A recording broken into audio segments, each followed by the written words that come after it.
Good morning and a warm welcome to all joining us, everyone here and those joining us via radio and television and social media. I welcome you to this Cabinet press conference today, Wednesday, the 1st of June, 2022.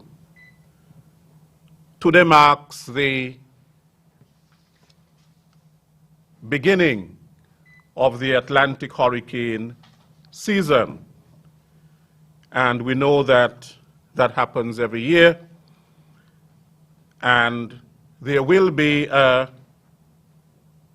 church service at the Pentecostal Church of God on Bourne Avenue, Bastille, this afternoon at 4:30, and all are invited to that church service so that we can pray for protection during the hurricane season, which begins today and goes until the end of November. We also have tomorrow at the Lower Barrio, the grand opening of the Barrio Community Vendors Market, and that is at 5 p.m., and you are invited to that as well. And tomorrow also, we have the tree planting ceremony at government headquarters.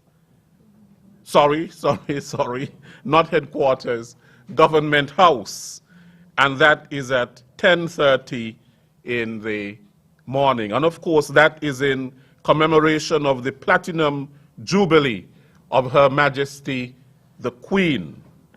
She's celebrating her Platinum Jubilee.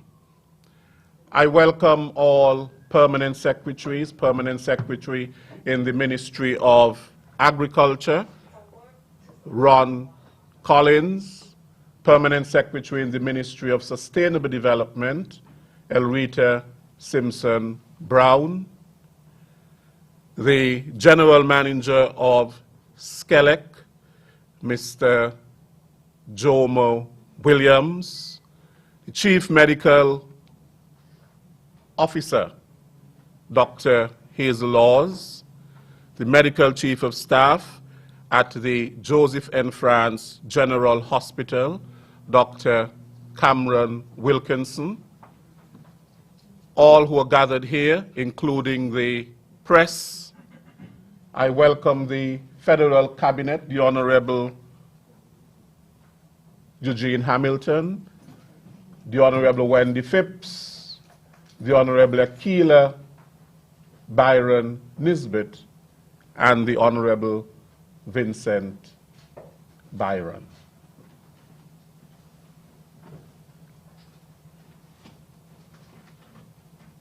We now welcome the Chairman of Cabinet and the Prime Minister of St. Kitts and Nevis, Dr. the Honorable Timothy Harris.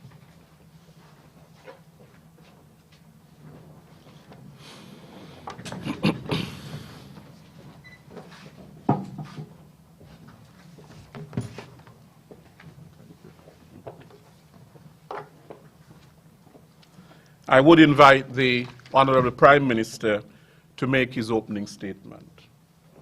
Thank you very much, Director General Celeste Roy Williams. I want to recognize and acknowledge the members of the Cabinet and, of course, the senior functionaries of the government who are here. My fellow citizens, residents, and well-wishers, I thank you for tuning in to this Cabinet press conference. As we begin a new month, we would like to take this opportunity to update you on developments since the appointment of the new Cabinet some 3 weeks ago and on significant milestones that have been achieved in that short time frame. To remind you of the context, I appointed this new cabinet following the dismissal of 6 former ministers who had effectively abandoned their posts, failing week after week to turn up for work and attend cabinet meetings, neglecting their ministerial duties and forgetting the promises they had previously made to the good people of St. Kitts and Nevis to serve faithfully, honestly, and diligently. Dismissing cabinet ministers is not something that is done lightly. As Prime Minister, I firmly believe this action was necessary in the interests of the good government of our Federation, and in particular to ensure that the people's agenda was being effectively and diligently pursued. After all, government is about delivering for the people. Under my leadership, the cabinet is highly motivated to serve. But I'm delighted to say that the new cabinet has hit the ground running from day one. As you can see, seated with me today are our new Deputy Prime Minister, the Honorable Jean Hamilton, who now holds additional portfolio responsibilities as the Minister of Public Infrastructure, Post et al., the Honorable Keela Byron Nisbet, who has added to her list the portfolio of culture, the Honorable Attorney General, who assumed the significant responsibilities of Minister of Foreign Affairs and Aviation, Education, Youth and Sports, and the Honorable Wendy Phipps, who now has additional responsibility for tourism and transport, including ports. The contrast is stark. The new cabinet has been meeting regularly under my leadership with full attendance. I and my ministers are engaged in a huge amount of work at cabinet to drive forward programs right across government and its individual ministries and departments aimed at securing the future stability and prosperity of this country that I love so dearly, and on improving the lives of all citizens and residents of St. Kitts and Nevis. While some are busy creating mischief, propagating falsehoods, and playing politics, we in this cabinet have been working hard and delivering for our people and getting our beloved country back on track after the difficult times brought on globally by the COVID-19 pandemic and other externalities. This was, of course, made clear at the press briefing last Friday. My cabinet is committed to transparency, rigorous scrutiny, and to promoting the highest standards of conduct at all levels of government, and we will take swift and decisive action when those standards are not met. I will ask the individual cabinet ministers to say a few words regarding their own areas of responsibility in a few moments. First, I want to express my deep appreciation for the hard work that I know they and the senior civil servants with whom they work have been doing. Many of them are here today, so I again commend them. It has been a challenging time, but the new cabinet has risen to the occasion, ably supported. My government is not simply continuing on an even keel, carrying on business as usual. It has been powering ahead at full steam, delivering for the people of St. Kitts and Nevis day in and day out.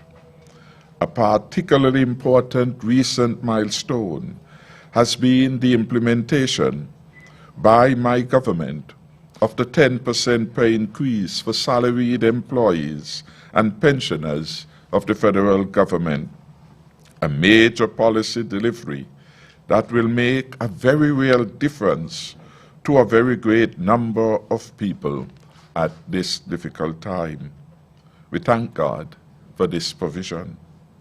Indeed, the payment of the retroactive portion of the 10% increase covering the months of January to April resulted in a significant $9.2 million extra being invested in our people and our economy at this time.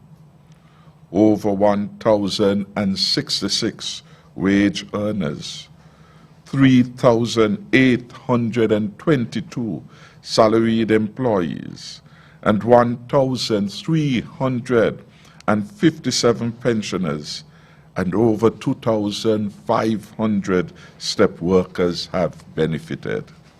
This is a significant relief provided at this time. My government has also delivered on the commitment to incorporate hundreds of workers from the STEP program to the broader public service. In addition, implementing the pledge to provide retroactive pay to the new government auxiliary employees. That process of regularizing STEP workers into the public service will continue apace over the coming months. I encourage everyone to be disciplined and productive. Please take your work seriously and deliver the best you can. The measures I've outlined before will help our people at this challenging time. They were made possible because of the prudent management of our country's finances under my watch as Minister of Finance. I want to ensure that the successes we have delivered for our country under my leadership over the past 7 years are not lost or reversed. Achievements such as the dramatic fall in crime, paying off the long-standing IMF debt, and reclaiming the people's land from the land for debt swap arrangement, and making the St. Kitts and Nevis Citizenship by Investment Program an internationally recognized and top-rated success. Indeed, I am determined that my government will build on these achievements, and it is crucial that we do so. Over the last several weeks, my cabinet of ministers has been building on our strong foundation. We have pulled together as a nation through the COVID-19 pandemic. But just as we have started the process of recovery from the pandemic, we face new global challenges, including the economic uncertainty caused by Russia's invasion of Ukraine and the rising cost of living. As a result of my government fiscal prudence and compassion, we have a wide range of programs, including PAP, to help the poor, and our stimulus packages continue to ease the hardships of many. Our income support program, for example, has provided over $13.5 million of support to over 2,600 applicants over the last year, from January 2021 to May 26, 2022. As Prime Minister, it is my responsibility to lead the best team possible, to pick the best crew, if you will, to navigate the way for our nation through these very challenging times. Under the wrong leadership, with the wrong team, the accomplishments and improvements we have all worked so hard to achieve could be so easily squandered and we set our country back. This is also why, as we face new challenges, the people of our federation should be reassured by the dedication and talent of the ministerial team I have assembled in the new cabinet that is working every day for their benefit. In our cabinet deliberations, we have been examining where we can make key interventions, be it on the economy and jobs, and law and order, and matters of health or education, infrastructure, agriculture, sports and entertainment, to build on what has worked, to learn from what has not, and to make real and lasting change for the benefit of all the people of St. Kitts and Nevis in all of our communities. Anyone interested in making a constructive input to advance our people and country is welcomed.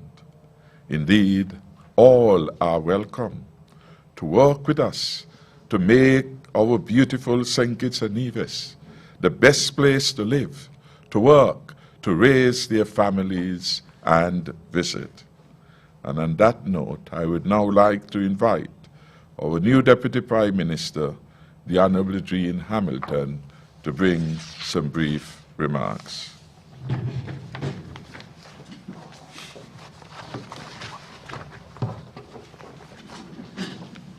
Thank you, Prime Minister. Good morning, everyone.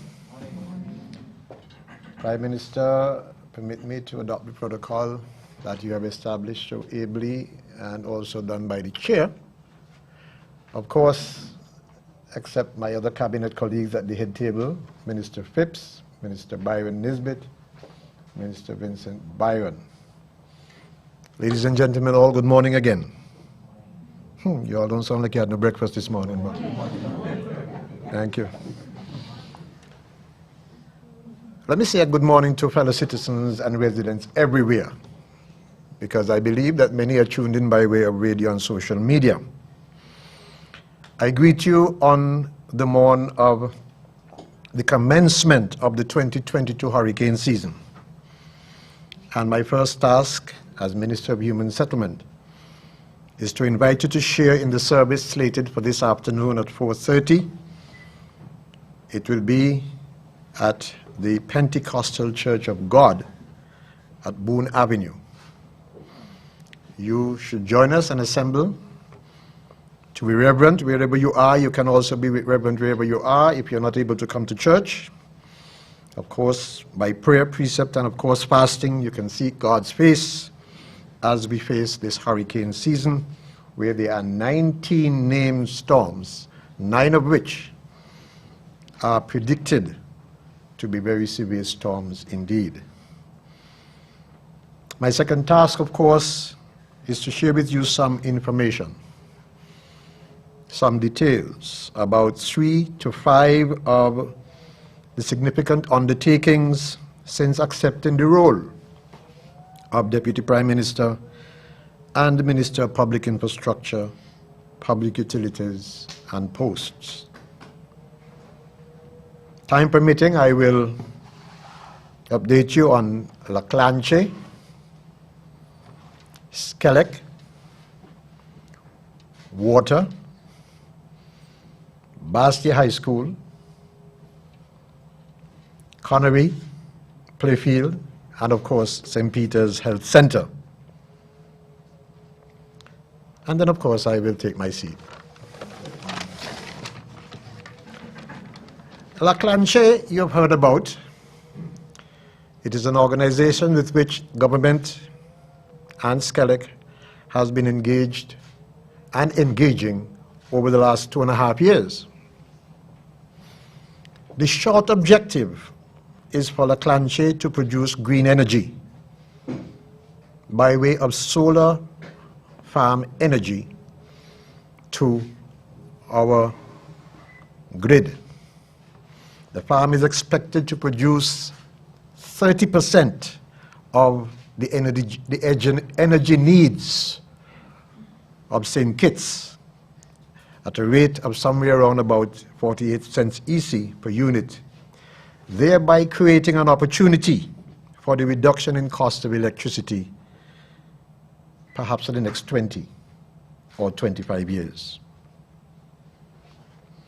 The project has been tied up for the past 2.5 years. And I am pleased to inform you that all of the hurdles have now been removed since I have become the minister. And Skelec signed off on the agreement last week. I'm advised and verily believe that work is expected to commence in a few days' time. I am told by the middle of June. I also have invited the Attorney General to add a few words to the issue about La Clanche, because he was very instrumental. His office has been very instrumental in making sure that we have reached to where we are today. Briefly about Skelec. In the last 8 to 12 months, the price of fuel has been rising. Of course, that has been exacerbated by the war in Ukraine.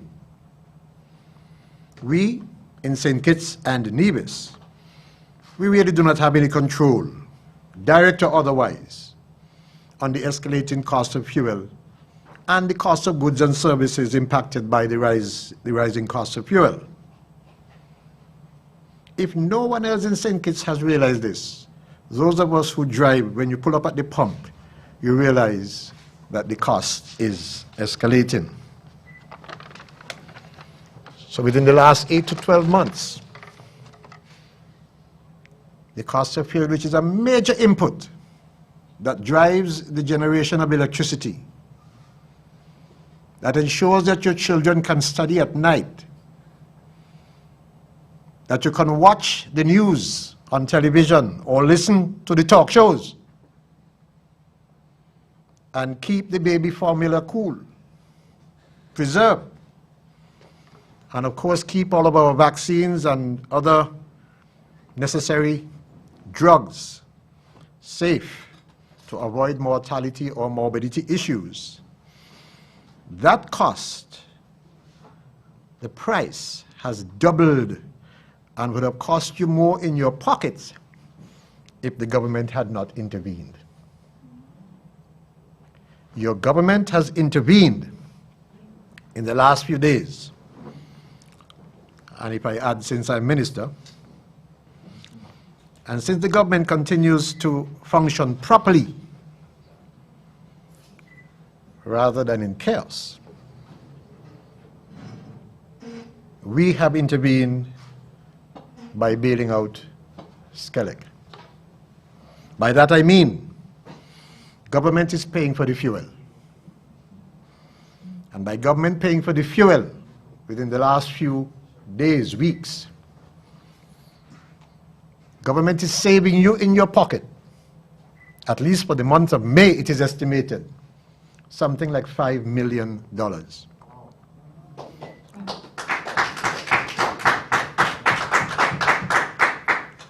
Had it not been for the intervention of government, Skelec will probably be forced to put on what we call a surcharge. And then you will really feel it in your pocket. So while I must say I'm a part of the government, I also want to congratulate the government and thank the government, because I don't have to pay. The government is paying. Meanwhile, I want to encourage all of us who consume electricity to be conservative. Be conservative in your usage of electricity, in your homes, and in your businesses.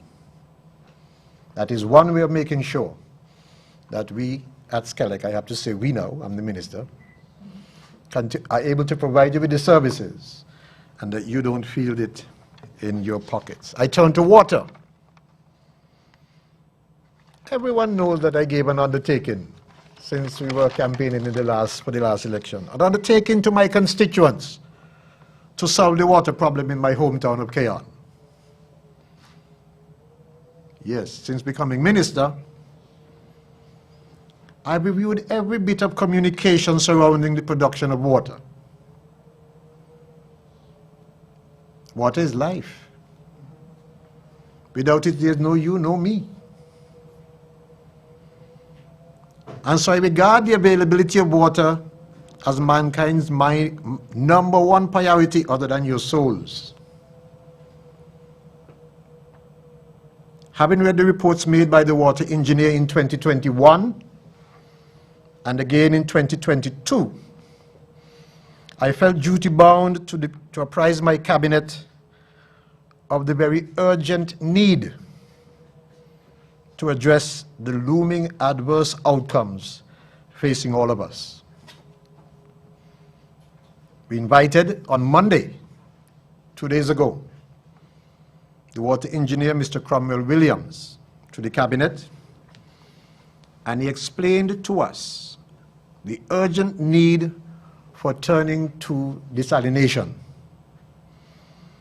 Desalination, he explained, is important because our underground water reserves is insufficient to supply the ever-growing needs of our island state, our islands of St. Kitts and even Nevis. And the reason he indicated that we should go to desalination is that we are at that point where in a few months, years, we will need $2 million gallons extra that we cannot obtain from our soil, from our groundwater systems. So, as a responsive cabinet, we decided to immediately effect the contract to commence drilling in Keon, something that had been before us for some time. And so, this week, I don't see the cabinet secretary, but I'm sure she is very efficient. She has already sent communication to the various ministries to take action to begin the contract for the drilling of water, drilling of wells in the Keon area. That, of course, will help not only Keon, but the people in Lodge, Otleys, who I think Keon is feeding from at the moment. Yes. And the Prime Minister always thinks that we are robbing him of his water. But certainly that will help us to relieve that strain from that system down in that part of the country. And the second thing that Cabinet has decided is that we'll immediately take up the offer that has been there for some time from the UAE to furnish a small plant, a plant to support the areas of Keys and its surrounds. And then, of course, thirdly, because we were able to get information on a proposal for desalination in the Basti area, which is under tremendous strain for water right now, rationing is taking place. At my home, we turn off at nights now. But in the Basti area, we saw a proposal, and Cabinet has decided that bids should be invited so that we can respond to the call of the engineer that we need another 2 million gallons of water. So very shortly, and again, I'm sure our efficient Cabinet Secretary has already sent out communication to start the process to invite bids to produce at least 2 million gallons of water for the Basti area. I should add that in the Newton Ground area, that is another challenging area. So we want to encourage persons and organizations getting involved in business and hotels and so on to at least consider, as part of their water resources, to use desalination as an option rather than rely on what government produces. And again, I appeal to consumers of water. Consumers of water, you are asked to be conservative in the use of your water. I don't have to spell out all of the ways. You know how you can save an extra gallon of water. It is important at this time that everyone considers how to reduce the amount of water you use. Even your utilities in your homes which are leaking every day, to which you're not paying any attention. It is time to call the experts who know how to identify why you are having leaks and remedy it to help us to save our water. I know I only have 5 or 7 minutes, but I can't help but speak to you about the St. Peter's Health Center and the Connery Football Stadium. These are 2 projects which we have been working on for some time. In fact, first, the St. Peter's Health Center. It began shortly after the elections of 2020, and it was supposed to be completed in September last year. I'm troubled by it because St. Peter's is the fastest growing population center in our country, and St. Peter's, as far as I recall, having been Minister of Health, finds themselves serving more persons at the health center, which is there now, which is inadequate, than any other part of the country. So the health center in St. Peter's is vitally important. But from about May or June last year, it has been stuck. Nothing has been happening. And without getting into the gory details, there has been something before my cabinet for a little while, which we have not been able to move. Now that I'm minister, we are moving that project along. And I've already informed my cabinet. I've already informed my cabinet of the approach that we're taking. We have had consultations. All of the stakeholders have come together. And where there are gaps, we're filling those gaps. And where swords have been drawn, we're making them put the swords back in the shield. And we will get that health center started and completed for the people of St. Peter's. I wouldn't want to venture to give you a date, but I am confident it's not going to be far ahead from now before we start and get it completed. And then we have the problem at Connery Football Facility. That is a project that has been around for some time. I want to thank the Prime Minister, because the last time we were at budget, and this is a press conference, so I have to be careful with my language. I was going to say His Holy Hell. I can still say it. But of course, I decided, why would our facility at the football facility in Connery not be making progress? And it is only now that I've become minister I've learned that somewhere along the line, that's why I said I thank the Prime Minister, because of his intervention as we prepared for the budget last year. An additional sum went in the budget for this 2022, which has not yet been touched. But now I'm minister, it will be touched. Because work has been done. Bids have been presented. Steel have been fabricated and brought into the country and sitting somewhere. We are going to action it now and make sure that Connery gets stadium.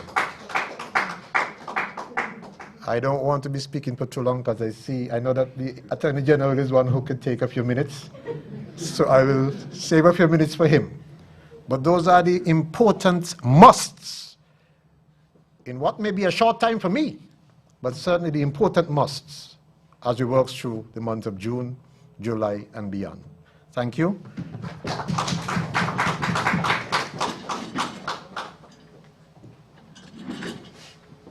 Thank you very much, Deputy Prime Minister, and you will gather that quite a lot has been done in a short period of time, and things that were delayed are now going to speed up so that we focus on our mandate to deliver to the people, whether at Connery, St. Peter's, or countrywide, as the water issue now is. We are focused on a delivery program that will benefit all the people. So I'm happy that the minister has now, from his elevated status, been able to get more production and productivity. I want now to invite the Honorable Wendy Phipps to come, and then we will go in that order of the seating. Thank you.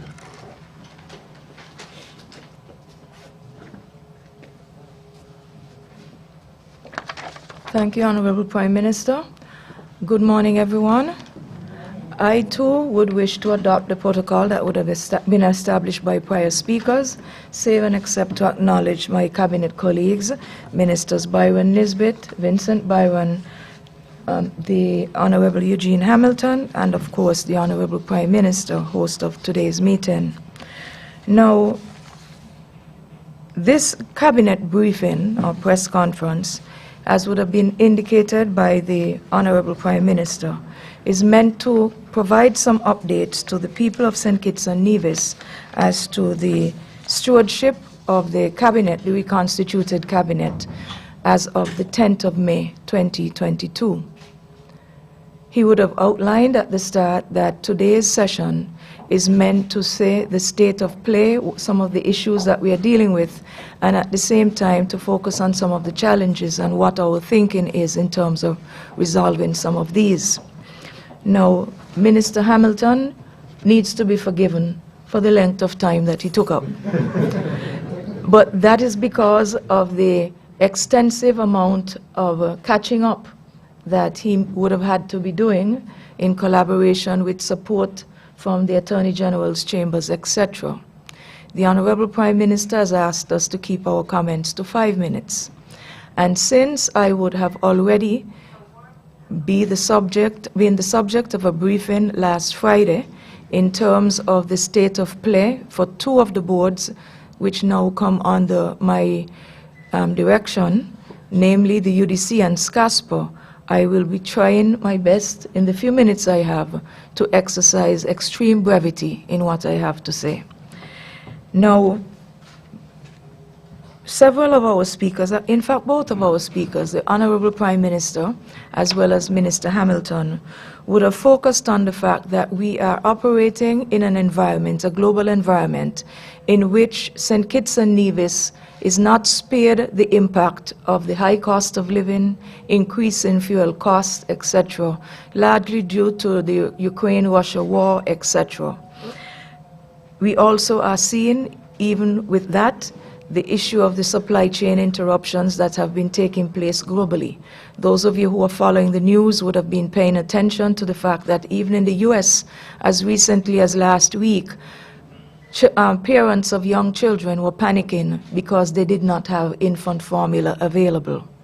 A lot of this is attributed to production difficulties at plants in the US, and also on a more global scale because Ukraine happens to be a large producer of wheat globally. So that is compounding the situation. Of course, we have not had the misfortune of seeing those types of unavailability of goods in St. Kitts and Nevis. And thankfully, for the way that we were raised, we know that before there was Infamil and Similac and so forth, there was cornmeal porridge, and there was oats, and there was farina, and so forth, and cream of wheat. So I don't think that St. Kitts and Nevis will ever find itself in that type of a desperate situation, because we are a resourceful people who come out of a slave past where resourcefulness was a necessity. Otherwise, you would have found yourself in an existential crisis. So we are thankful for that.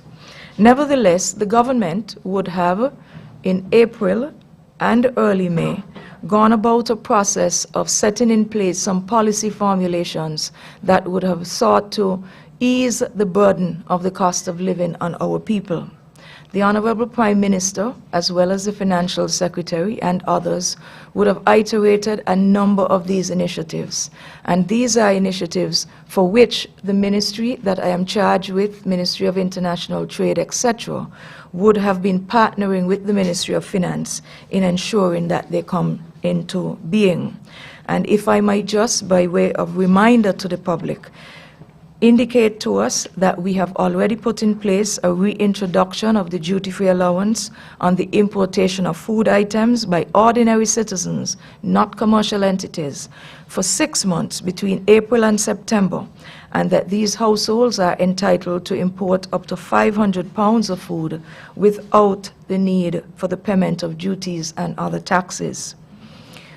In terms of the issue of bread, there would have been discussions with the bakers and the Ministry of Trade, and by extension through representation from finance, to increase the cost of the basic loaf. However, the government has resisted this move because we recognize that bread comprises a significant portion of the diet of low-income families in particular.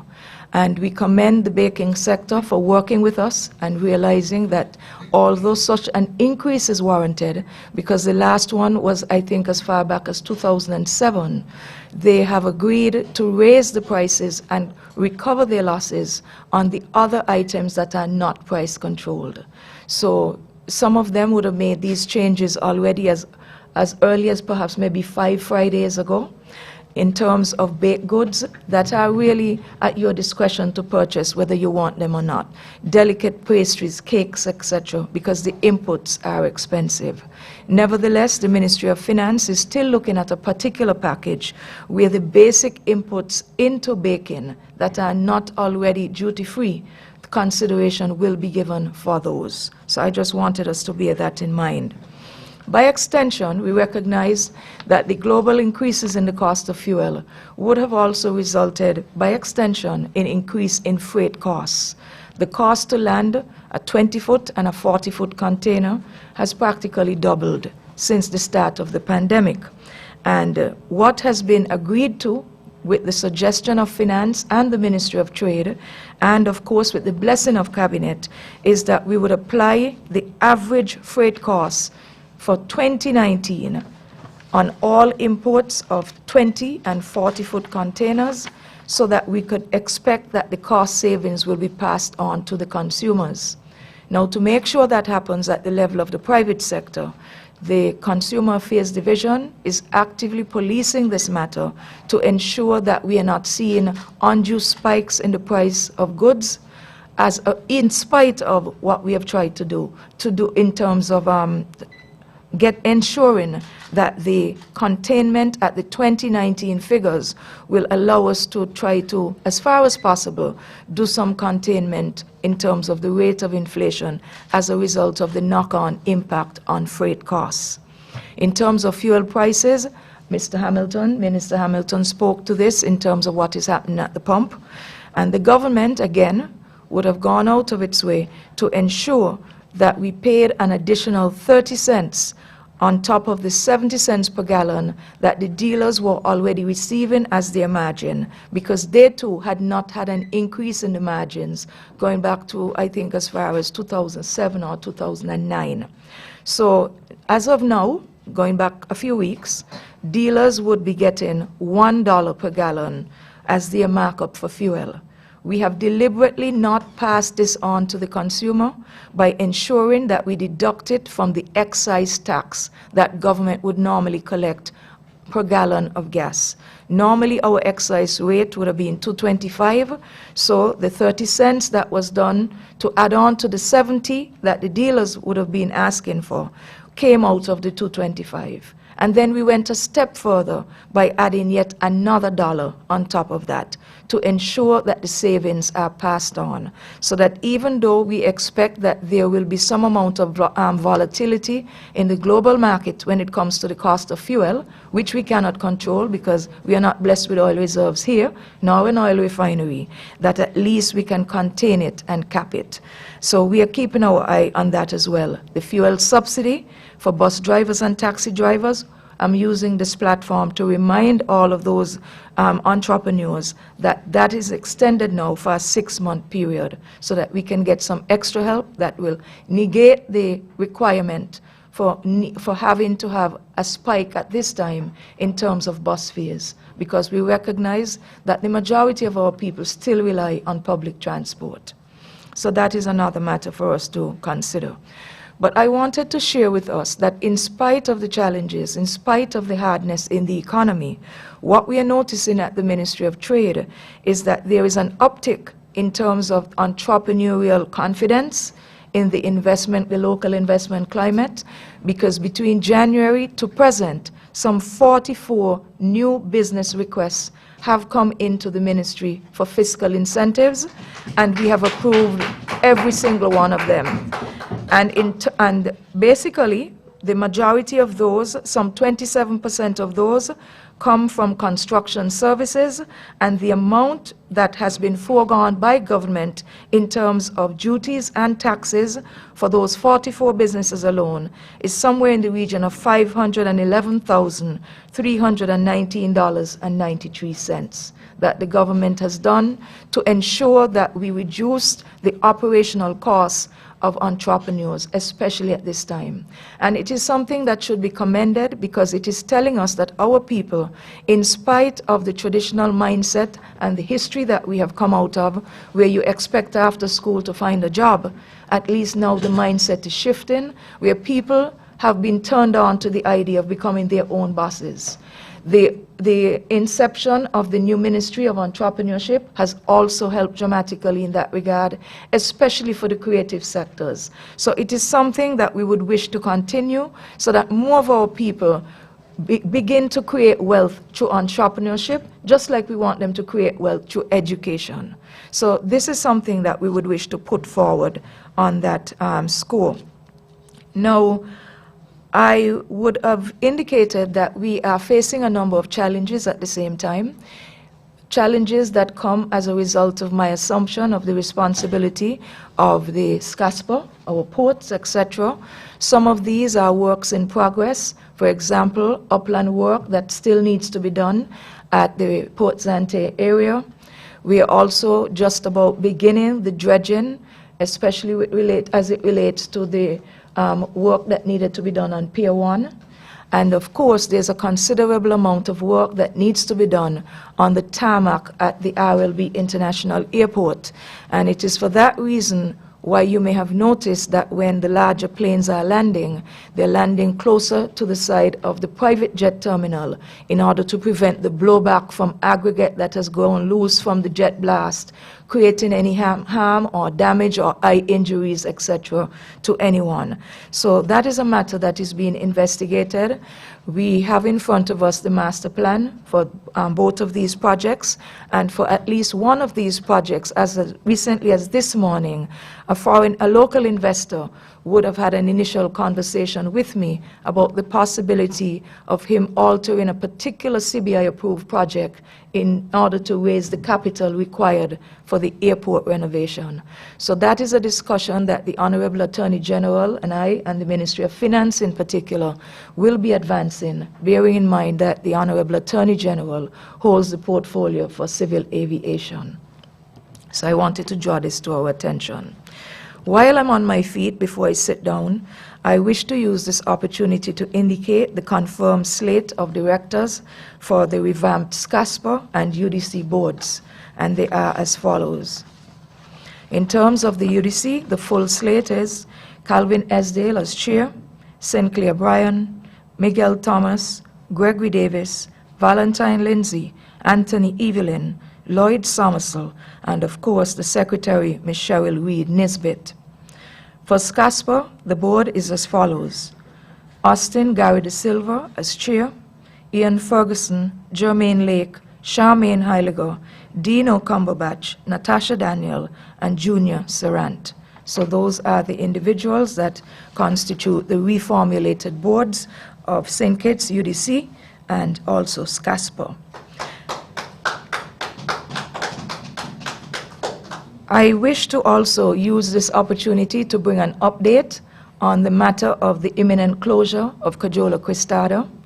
The Ministry of Labor would have been notified in early to mid-April rather, that through no fault of this country, through no fault of the investment climate, the company's new owners would have taken the decision to close several facilities within the Caribbean Basin, and St. Kitts and Nevis's facility was one of them. Other plants to be affected include Mexico. I would have sat in a preliminary meeting about 4 or 5 weeks ago with the management team of Cajola Cristada and their attorney, Mr. Damian Kelsick rather, and we would have gone through the entire process and what would be expected. We are being informed that the new owners of Cajola Cristada will only maintain plants in closer proximity to where their raw materials are, i.e. China. As a result of that, some 147 workers are expected to be displaced. The government has set about immediately to attend to the business of the transitioning of the workers of Cajola Cristada after the closure of the business. In other words, to get them back to work. So as a result of this, the Labor Commissioner would have put a team in place with a transitional framework that would have set about immediately with the calculation of severance that would be due to these workers, and also to have a series of meetings with stakeholders, etc., and to partner with various state agencies in terms of retraining and retooling of some or most of these workers if necessary, so that they can easily find jobs in other parts of the local economy. I should indicate to you that the transition team for Cajola Cristada's workers is comprised as follows: the Labor Commissioner, the Unit Head for Labor Relations within the Department of Labor, the Unit Head for Employment within the Department of Labor, the Social Protection Unit Head, the Ministry of Social Services, the Department of Gender Affairs, the National Skills Training Program, the Skills Training Empowerment Program, the STEP, Women's Employment, Entrepreneurship and Financial Inclusion Project, the Human Resource Manager of Cajola Cristada, the St. Kitts Nevis Chamber of Industry and Commerce's Manufacturing Division, and the St. Kitts Nevis Trades and Labor Union. In other words, we have chosen a deliberate path of ensuring that the transitioning of the workers follows the path of tripartism as outlined by the International Labour Organization. I am happy to report that the Labor Commissioner would have confirmed that as recently as Monday, a subsequent meeting would have been held with the management team of Cajola Cristada, along with the transition team whose composition I just named to you, and that on Thursday there will be a meeting with the workers of Cajola Cristada prior to the commencement of a series of exit interviews. Now, we recognize the loss of a job is something that can be traumatic. And as a result of that, we have chosen to incorporate within all of this the psychosocial support that would be required. It's bad enough when you lose your job, but when you lose your job in the train of a COVID-19 pandemic and a global marketplace that is hardening, it is even worse. So we are trying our very best to see where we can do retooling and re-equipping, and also job readiness support in other forms to ensure that we get these individuals back to work as soon as possible. And of course, we are happy for the partnership support that we would have received from the other social partners, namely the workers' representations or the unions, as well as the employers represented by the Chamber of Industry and Commerce. I should indicate to you that even though the statutory requirements for the severance of the Cajola Cristada workers will be handled properly as per the provisions of the Protection of Employment Act, we have also been guaranteed by Cajola Cristada that they too will be making a gratuitous payment to their workers. And this is not surprising, because all through the 20+ years that Cajola Cristada has operated in this country, they have tried and have succeeded in becoming one of the best employers in this federation. And they have basically set the bar very high in terms of other private sector employers being able to follow. And as a result of that, if you were to look at the data, you would recognize of the 147 workers, the majority of them have been with Cajola for more than 15 years. The range of years of service go from as little as 1 year to as long as 24 years. And I should indicate to you that as a result of that, based on their qualification for severance, Our first rough estimate in terms of what it is going to cost us to deal with that severance is approximately 2.5 million EC, which the government will be setting aside by a separate capitalization, of course, because when we would have passed the budget in December, we would not have foreseen or made provision for a closure of a plant that we never knew about. So I just wanted to make note of that. Now, there's one final issue I wanted to raise before I take my seat, and it has to do with a very disturbing matter that would have been brought to my attention yesterday by 5 separate individuals who had seen it on social media. And it has to do with the fact that there was a one-time honorarium that was paid to the task force for COVID-19. The task force for COVID-19 is a task force that has provided stellar service to the country.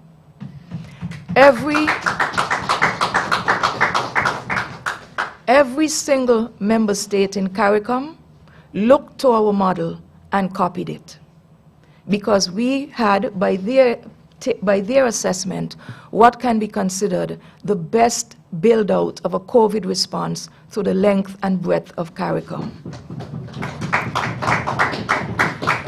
The data also supports the type of yeoman service that would have been expended by keeping our rates of death very low. I think up till now we only have had, what, 43 deaths, and our caseload is still relatively low in terms of serious infection and the need for hospitalizations, etc. Nobody, when they joined this task force, did it for what they could get out of it. It was national service. We were facing a crisis that could have wiped us out because we are the smallest member state in CARICOM with the smallest pool of resources, health-wise and otherwise. Thankfully, and the Prime Minister alluded to this, because of prudent fiscal management of this country, we were able to build into the health system the type of capitalization that put us in extremely good stead to be able to withstand the challenges that would have confronted us in terms of the medical response that was required.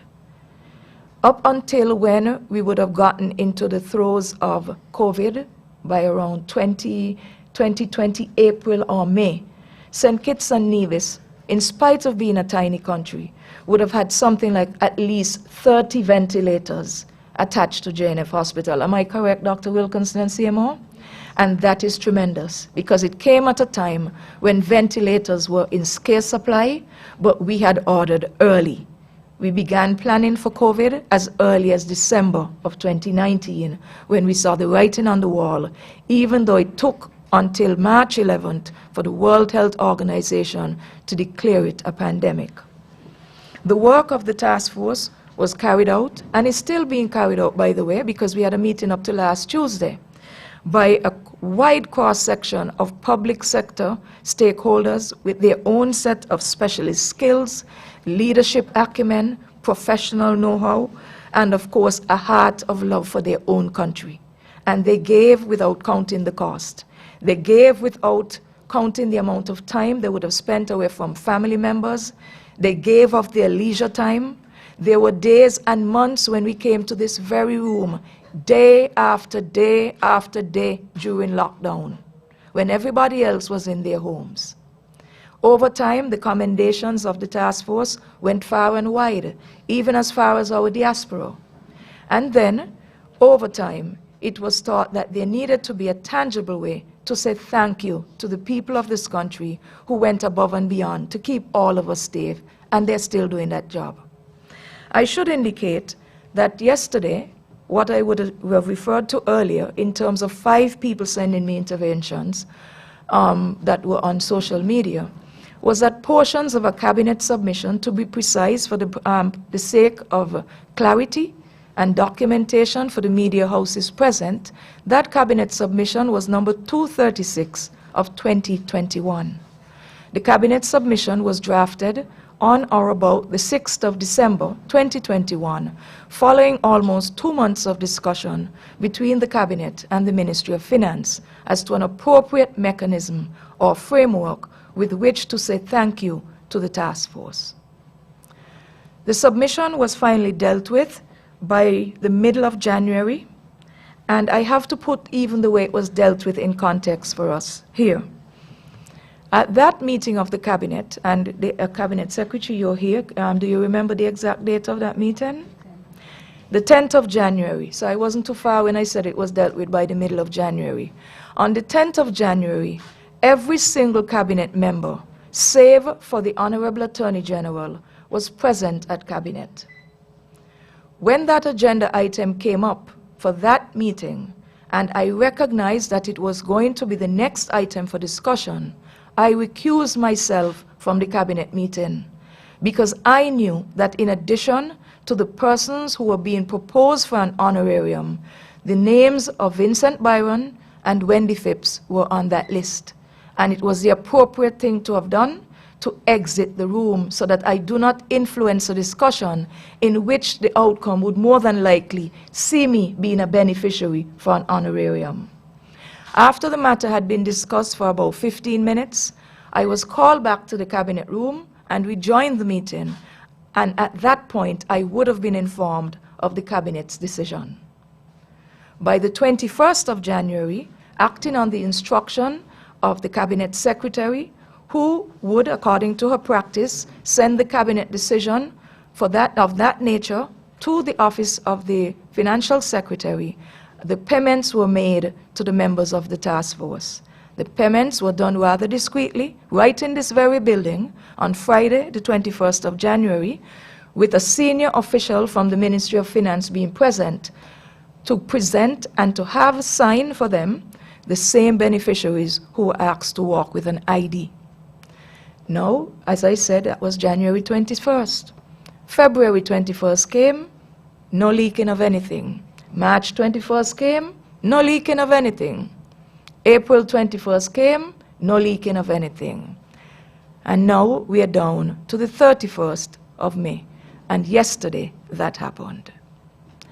I do not want to surmise or to second guess or to try to figure out who did what and why. But what I do know is that cabinet documents are privileged documents.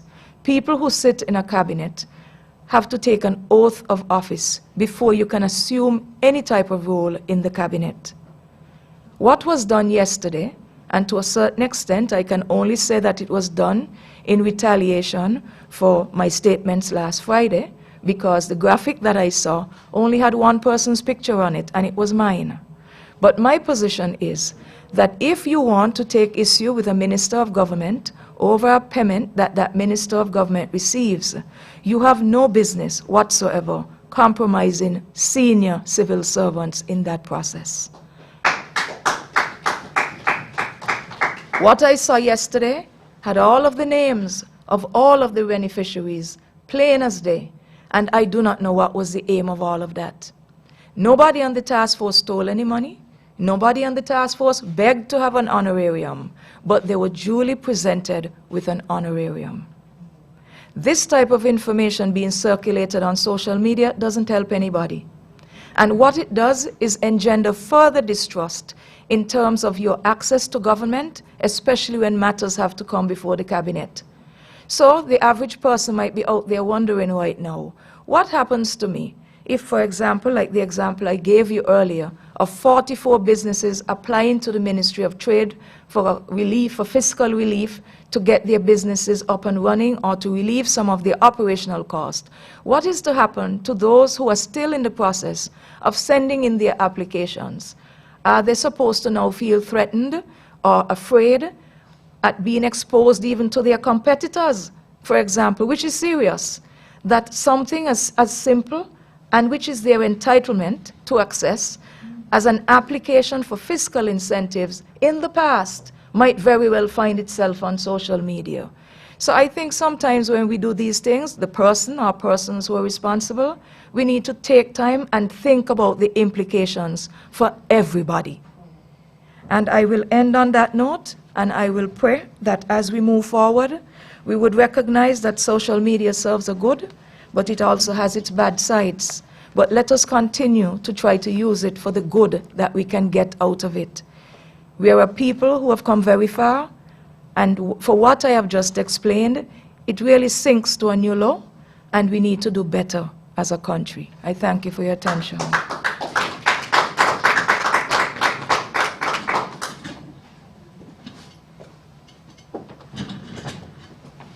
Thank you very much, Minister Phipps. I now take pleasure in inviting Minister Byron Nisbet to give her input. Welcome. Good morning to everyone here with us, viewing and listening. Allow me to adopt the protocol that was so ably established, save and accept to recognize at the head table with me my cabinet colleagues, the Honorable Prime Minister, Dr. Timothy Harris, Deputy Prime Minister, Honorable Eugene Hamilton, the Honorable Attorney General, Vincent Byron, and the Honorable Wendy Phipps. I also recognize those persons who are here with us, the senior civil servants who are here with us, and everybody else who is gathered here today. I will be short. 5 minutes is 5 minutes, so I won't be very long. I'll just use the opportunity to update persons gathered here on the ministries which I have oversight for. Starting first with the Ministry of Entrepreneurship, Entertainment and Talent Development, which we've dubbed MOENT. MOENT was operationalized in the later part of 2020 into the early part of 2021. The activities in the year 2021 were scaled down due to lockdowns and other restrictions that were implemented to help curb the spread of COVID-19. The first year in operation was spent focusing on the foundational work needed, such as recruitment of staff, allocation of office space, the establishment of various systems, creative arenas and forums to engage creatives and garner information for policy development, and the necessary documentation to structure the ministry to prepare for execution of its programs for 2022. The overall objectives for all projects, programs, and policies are as follows. 1, to develop value-generating, creative, and innovative talents, to professionalize the arts, entertainment, and innovation industries through value creation and monetization and harmonization of standards, to empower more people through the monetization of creative and innovative talent and market exposure, to create new sustainable streams of national revenue, and to catalyze a cultural shift to support existing and aspiring entrepreneurs in the creative and innovative industries. With these broad objectives in mind, MOENT embarked on the below projects during the first half of 2022. On the music and entertainment, we have just completed last month, in June, the Making Money in Music training, which was in collaboration with ECHO and the Intellectual Property Office. The objectives of this training was to sensitize practitioners on the importance of commercialization of intellectual property. The topics covered were intellectual property rights, copyright and trademarks, royalties, music in the Caribbean, collective management organizations. The second training, which we also did in May, was the Business of Music Training Workshop. The objectives of this workshop was to create a sustainable model with the focus on the export of culture and the import of foreign revenue. For this particular training, the topics covered were artist development and management, recording, marketing, distribution, touring, content creation, brand marketing, entertainment law, music publishing, and copyright. And I would like to thank one of our own local Son of the Soils who have made it huge in the music industry in Canada and throughout the region, Mr. Ivan Berry, who would have worked closely with the Ministry of Entrepreneurship, Entertainment and Talent Development to make sure this training was a success. He was able to bring with him a good team of panelists who would have presented, who are also from the music industry, music executives from the United States, Canada, Barbados, and Trinidad. Many of the persons who participated shared with us that they didn't know what they didn't know. And there was so much more to the music industry that they still have to learn. And so this type of training will continue as we try to bring all of our local creatives up to the standard to allow them to be able to compete not just locally, but also regionally and internationally as well. In film and photography, as we are aware, there have been much activity in the Federation as it relates to the film industry. The ministry continues its engagement with MSR Media and will see more films being produced here in St. Kitts and Nevis. The industry have already created quite a number of job opportunities for our people, and persons can expect to see more jobs being created within the Federation as they expand on the number of films being produced. Also within film and photography, the ministry is proud to be able to launch on the 1st of July its own TV channel, which we are calling Moment TV. The objectives of this channel is to showcase local talent by providing free access to a platform dedicated to airing locally created creative content around the clock. To aid creatives in enhancing their craft by setting content quality standards akin to international TV channels. To provide a revenue stream to creatives by channeling advertising revenue to the creatives for ads that ran during their production time. And I must add that we are working very closely with the cable to ensure that this channel just doesn't have reach just locally, but it would also have reach regionally and internationally as well. And we thank the cable for continuing their efforts. We've already had communication with some providers on the international scene who are willing and ready to have all of our content from the channel aired internationally, whether directly from the channel or through their own production lines.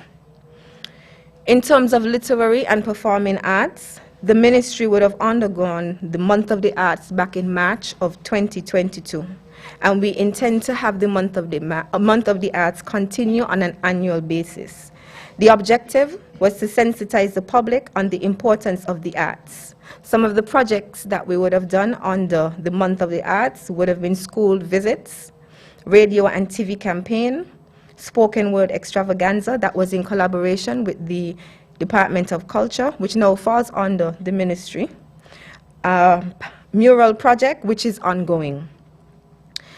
At the moment, we are also currently undertaking a new TV show, which we are calling Let's Do This. This TV show covers all 4 of the ministry's strategic priority areas, that is film and photography, music and entertainment, literary and performing arts, and technology and innovation. The show is similar to a popular US TV show where participants will pitch their business or business ideas to multiple investors. If an investor is interested in the entrepreneur's pitch, she or he will say the catchphrase, "Let's do this," which gives the participants an opportunity to gain a minimum investment of easy $10,000. Of course, prior to pitching on the show, participants will undergo a 5-week coaching session to aid them with their pitch development and delivery, as well as the business fundamentals. And I must add here that we have been working with the Small Business Development Unit on this. We've also been working with the Chamber of Industry and Commerce, and also in assistance with Studio 327 to make this a reality. So we're finding creative ways in order to engage our entrepreneurs so that we can make sure that they're able to reach the standards in which they would desire. And now I'll move to health. And I just want to share a little tidbit as I open on health. And I just want persons to recognize that a hospital is not just a fancy building, but one equipped for the diagnosis of disease, for the treatment, both medical and surgical, of the sick and the injured, and for their housing during this process. It also often serves as a center for investigation and for teaching medical students, doctors, nurses, and allied staff. Now, while we have plans afoot for building upgrades, we have been busy within the ministry. My hard-working team, who we have here seated with us, the medical chief of staff, the CMO, as well as the operations manager and the permanent secretary, to improve delivery of services from within the walls of the Joseph and France Hospital. We now have greater capacity with more specialist doctors, which include a vascular surgeon, urologist, an additional general surgeon, an additional oncologist, a radiologist, and an additional psychiatrist. More emergency room doctor positions, more nurses, and new ambulances.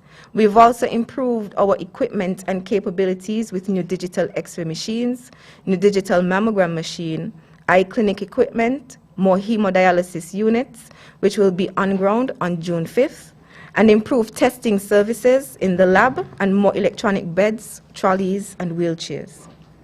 We also must speak about the phase 3 renovations that will be taking place at JNF. This was budgeted for, and I'm happy to report that the plans have already been agreed on and the construction drawings are in progress. This renovation would see a new psychiatric unit, a new intensive care unit, the cardiac catheterization lab, the MRI unit, the information technology unit, a new dialysis unit, new central stores, mortuary, pathology lab, kitchen, cafeteria, staff daycare center, lecture theater, laundry, and maintenance work area. As we speak, as I said, the construction drawings are being finalized. Now, I would move my focus to the Cardin home, and just to update persons that a topographical survey have been completed, and we are now awaiting the final construction drawings for the new build-out that will see doubling of the capacity of residents at Cardin home. We will also be undertaking upgrades to the existing structures. Still in health, many of you would have heard us speak to the health information system, and so I'm happy to report that we are moving along with our plans to digitize the entire health system.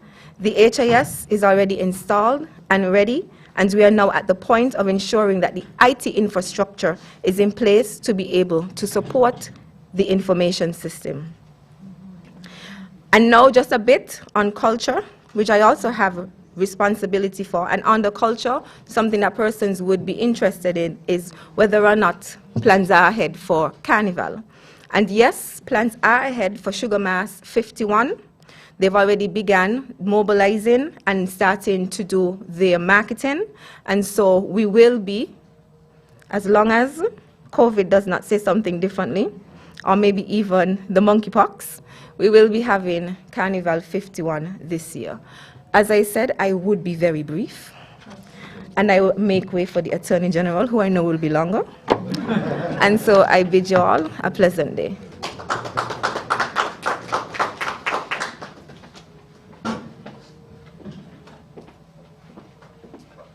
I want to thank our Minister of Health for her input and now invite our Attorney General to make his input, and then we will immediately receive questions from the media.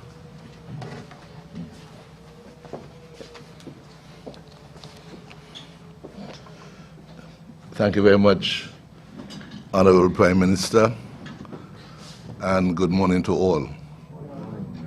Everybody seems to be under the impression that I talk long. Hopefully I'll surprise you all today. First, I would want to join both our chairperson, Leslie Williams, and also Minister Hamilton in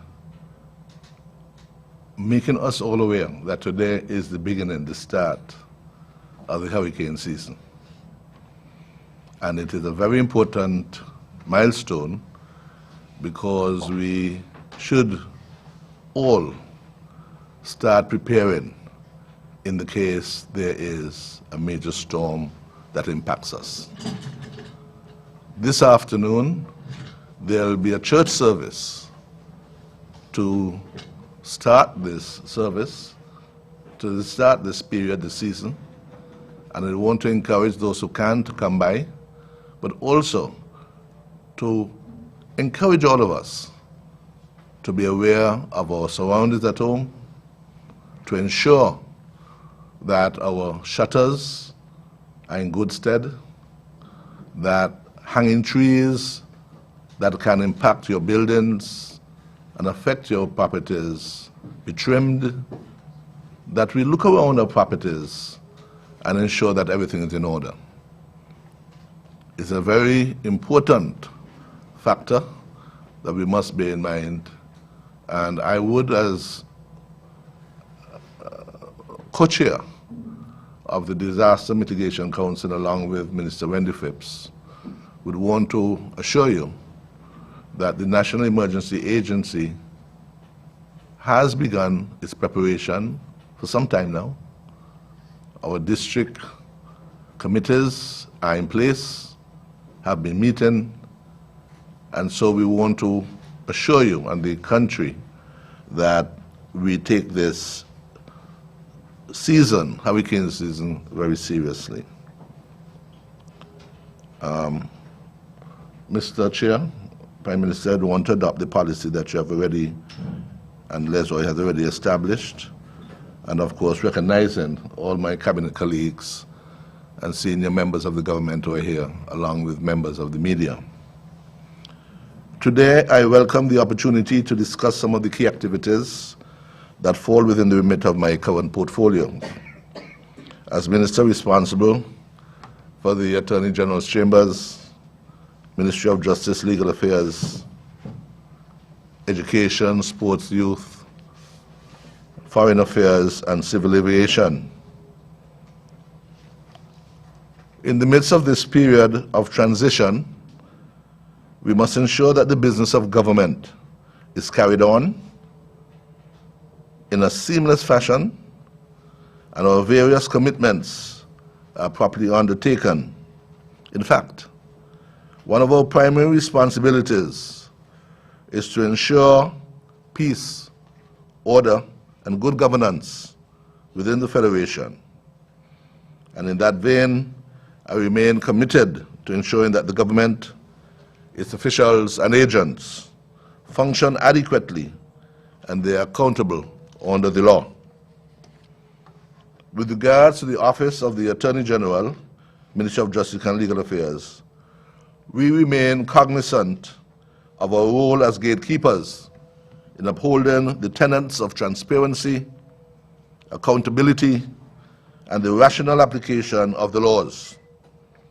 As we continue to uphold the rule of law, we do so with a keen eye on the administration of the laws in a manner that is clear, publicized, stable, and fair. Access to justice is therefore a key concern. And in that connection, I want to speak about our law courts. The Sir Lee Llewellyn Moore High Court building is in urgent need of repair. Our staff has been complaining of incidences that are being affected of mold. And we have moved quickly to arrange for the CNC building at George Street, the ground floor, to be converted as a temporary facility to hold our High Court Registry, the Office of the Registrar of 2 court chambers, and also the offices of their lordships, the local resident judges. We have already done so in terms of transitioning the judge to that building. I should point out the CNC building had been commissioned sometime last year and holds the registry for lands, the land registry. It also is the home of intellectual property, where the registrar of intellectual property is also there.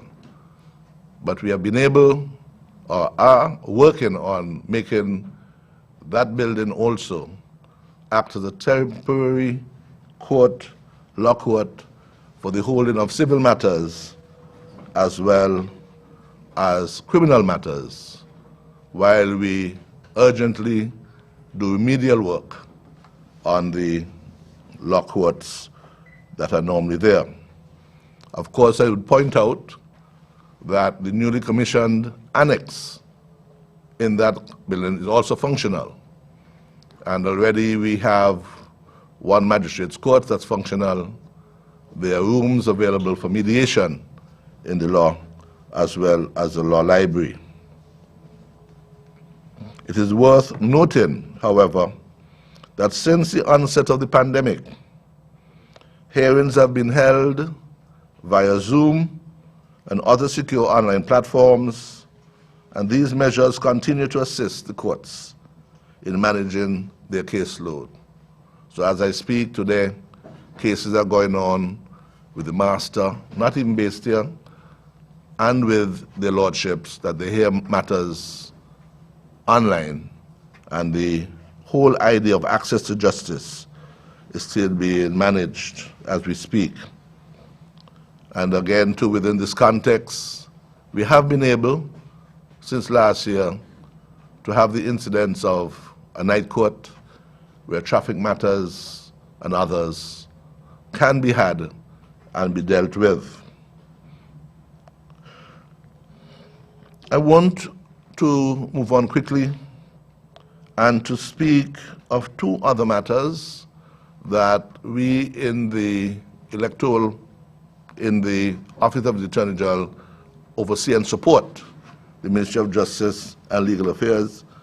And the first one I'll speak to is questions of the Electoral Office. We know that the Constitution requires that an election, a general election, be held within the next 70 days or so.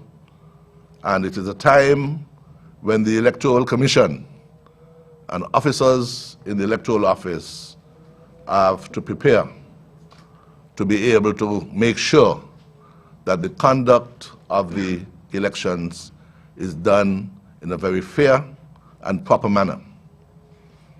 Our Constitution, at Section 33, gives to the Commission of the Electoral Commission the right, the authority, the independent authority to supervise and oversee the work of the supervisor of elections, and that is at Section 34 of the Constitution. They have to monitor to ensure that the officers who will conduct the elections are trained, that the materials are in place, and all matters of registration and voters' registers are proper and in order. And we note that a number of these jobs have already been done. The Electoral Commission has been meeting with representatives of political parties. The Electoral Commission has been busy visiting various sites around the island. The Electoral Commission, through the Supervisor of Elections, has begun training of the various officers that need to be trained in the various constituencies. And the Supervisor of Elections as well has been moving boxes that have been stored after the last elections in police stations back to the headquarters on Central Street. And on Sunday, for instance, he would have moved boxes that had been retained. As by law, you have to retain them in case there are court challenges, and there needs to be the evidence.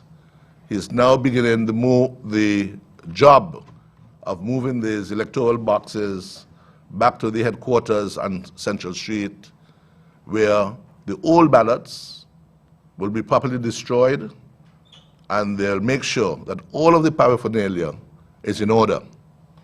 Where we need to order materials, this has already been done, and as I said, the Electoral Commission would be overseeing these activities.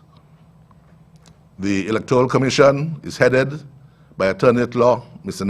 Nazibu Butler, who has been appointed by His Excellency the Governor General in his own deliberate judgment.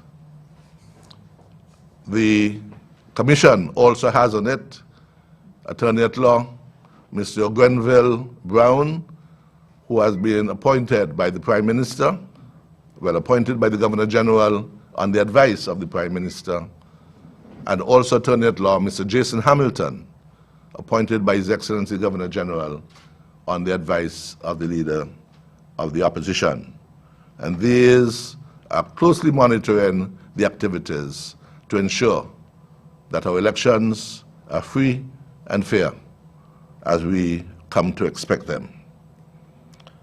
I want also to mention that we in St. Kitts and Nevis have been working constantly to ensure that the tenets of good governance are always going to be adhered to by this government and those who live and work in our country.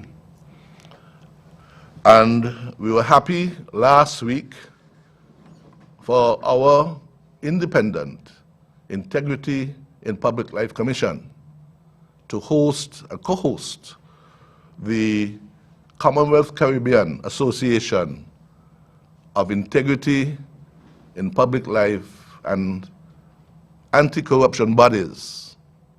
Their annual conference was held here in St. Kitts last year at the Marriott in Frigate Bay.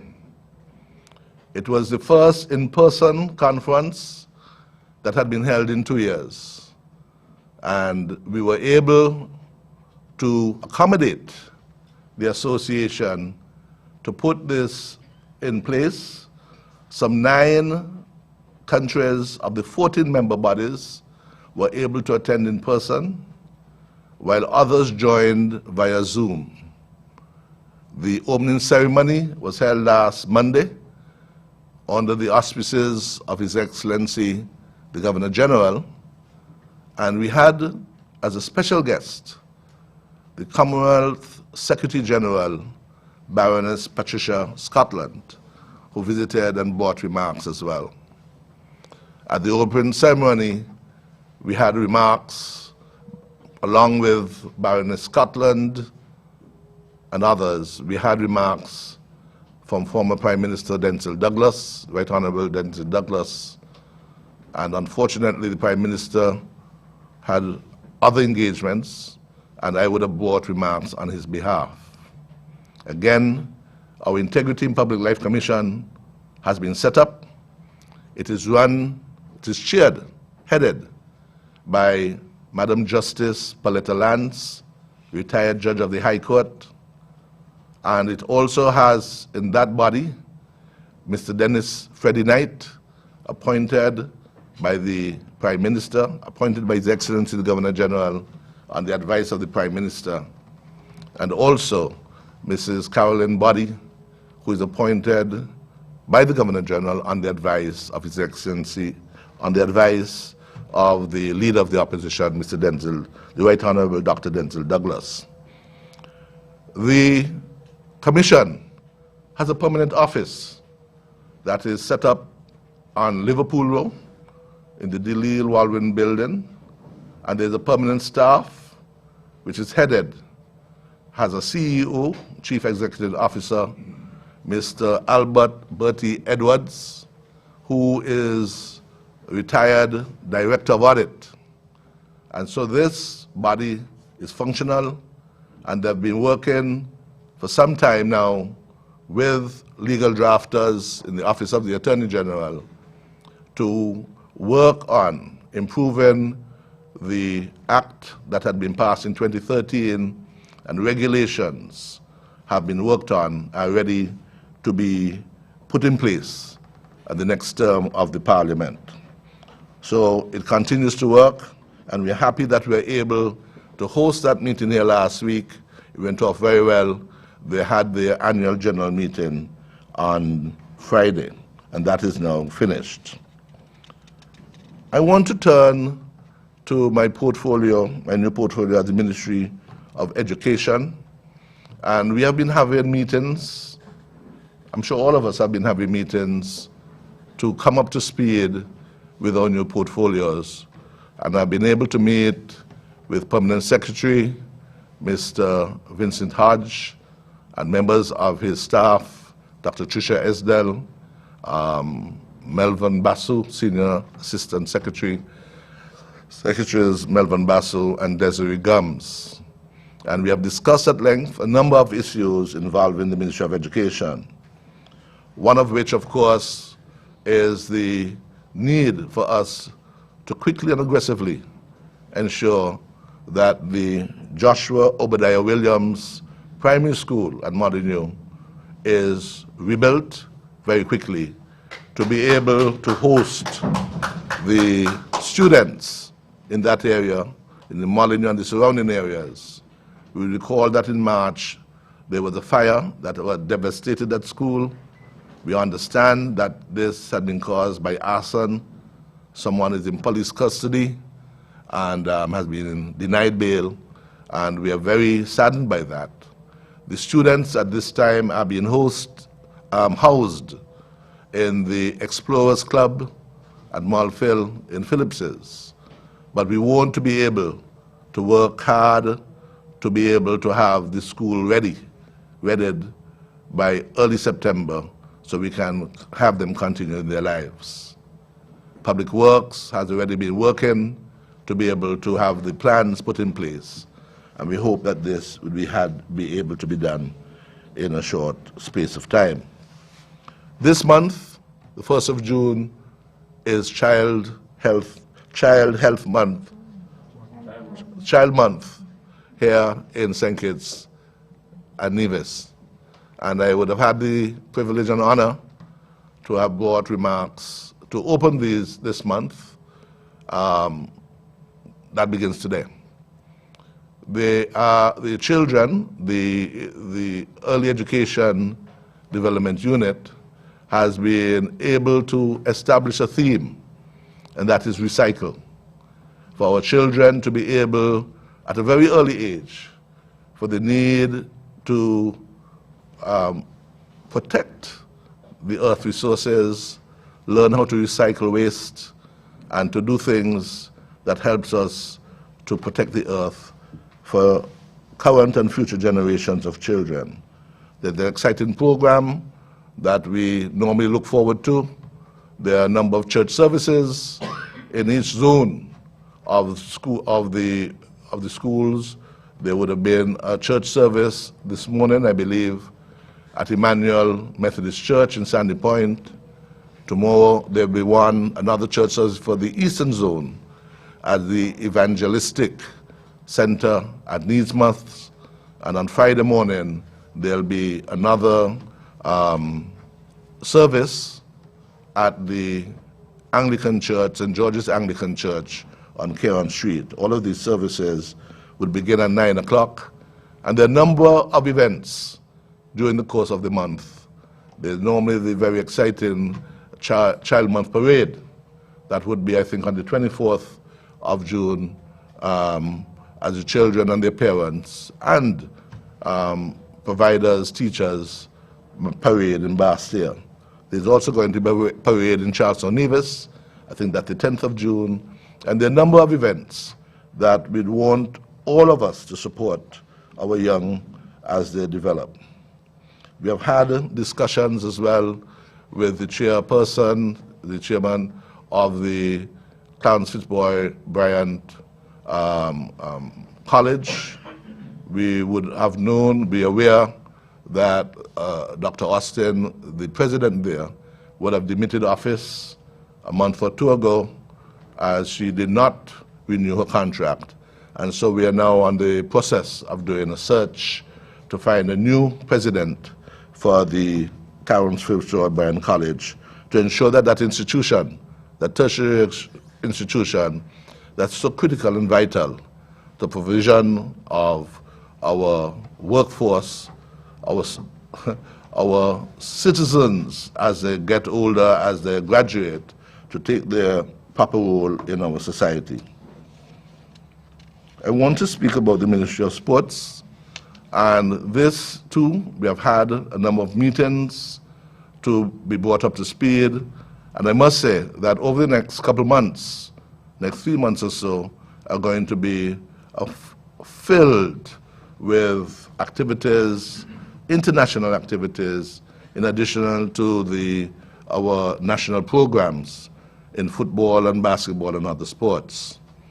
This weekend coming up, the St. Kitts Nevis Football Association will stand host to the 2022 Nations League football tournament. And it starts on Sunday with a double header of football matches at Warner Park, at the cricket stadium.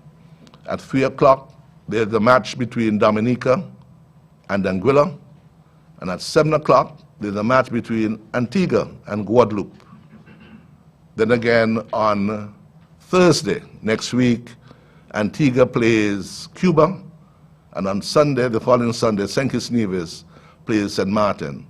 These are qualifying matches for later tournaments, but it is a period where we encourage all our sports-loving fans to come out and support football at the Warner Park Stadium. And under the auspices of the St. Kitts Nevis Football Association, in August, the beginning of August, August Monday and Tuesday, we have 2 exciting T20 matches that the Cabinet has approved to be hosted here between West Indies and the Indians. Indian national team, the test team, will be visiting over the next few months, couple months, in the Caribbean, and St. Kitts and Nevis have been awarded 2 T20s on August Monday and the next day, and the Cabinet had been able to approve the hosting of these matches for us to put together a local organized committee to work with Cricket West Indies to ensure that exciting cricket comes to St. Kitts, and those cricket lovers be able to see the exciting Indian team, Virat Kohli and others who are doing so much, exciting cricket, playing so much exciting cricket worldwide. Later in August, the Cabinet has been able to work to approve as well and do to pay its obligations to host CPL. The Caribbean Premier League is on in St. Kitts this year, and we are fortunate and privileged to host some 31 matches in this edition of the Caribbean Premier League here in St. Kitts.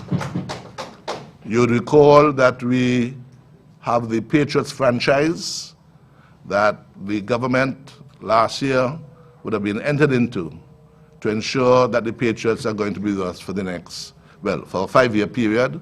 This is the second year that they're doing so. It comes with a cost, of course, and every year we have to pay some $750,000. We are the defending champions, of course. It's very important to note. This, of course, should have been paid by the 1st of March. Unfortunately, we were behindhand, and when I took over office, this is something that had to be quickly spearheaded, and I've been fortunate to have support from the Cabinet to ensure that the Ministry of Finance will do its duty and ensure that we have our Patriots defend here in St. Kitts Nevis. When we have 31 matches here this year, actually the other, I think it's Guyana, Trinidad, and one other country have 7 and 8 matches. So we are having a standard period of cricket here. There's something new that the CPL is bringing to St. Kitts and Nevis this year. For the first time ever, there will be a women's T20 in CPL, and all of their matches will be played here in St. Kitts. So that is something to look forward to, as well as Super 60, where for again the first time, the CPL is putting on a T10 competition. Instead of 20 overs per innings, each side will now be facing 10 overs per inning. We expect it to be faster, quicker, more exciting. You can only hit a 6, you can't hit a 12, but we expect it to be lovely cricket will come. So we have a very exciting program coming, and we look forward to having our people be able to enjoy a fun-filled sporting period. I have to be mindful that my 5 minutes is running out.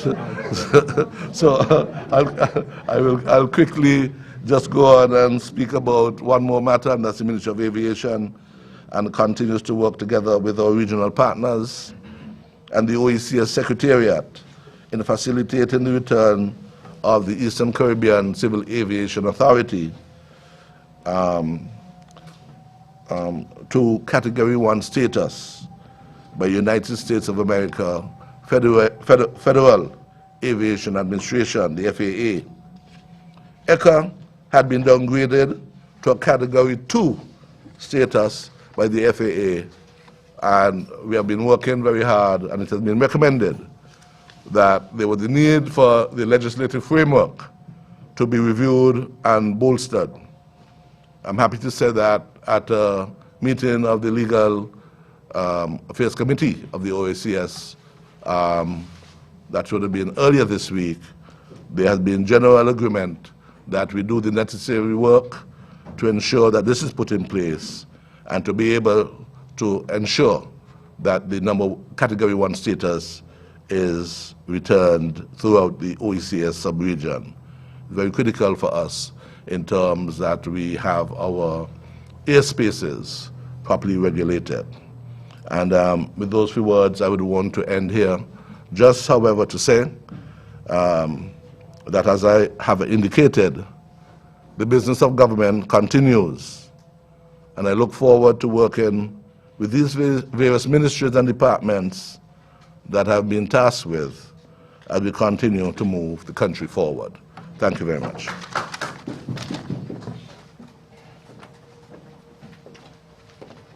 Thank you. I want to thank all of the ministers for giving some insights into the work that has been taking place in a short of 3 weeks. Clearly, this has been a very productive 3 weeks for the country. Lots have been happening, lots to report on, and importantly, we are moving forward with the people's agenda. I would now like to invite representatives of the media to pose any question, if there is any, at this particular moment in time. Kindly introduce yourself and your media house.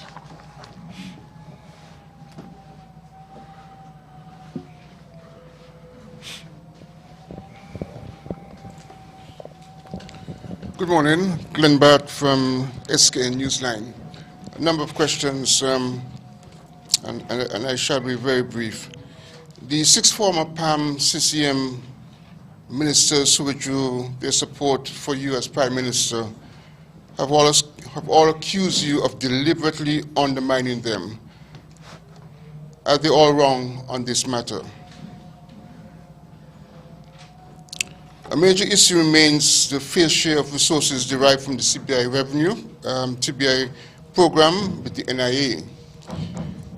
You signed the Charleston Accord, the agreement between the 3 parties, yet according to accounts, you have refused to settle this matter with the NIA, and my question is why? Under your leadership of the Team Unity government, significant matters remain unimplemented, such as the freedom of information, or partially implemented, electoral reform, campaign financing, and other issues related to good governance and transparency.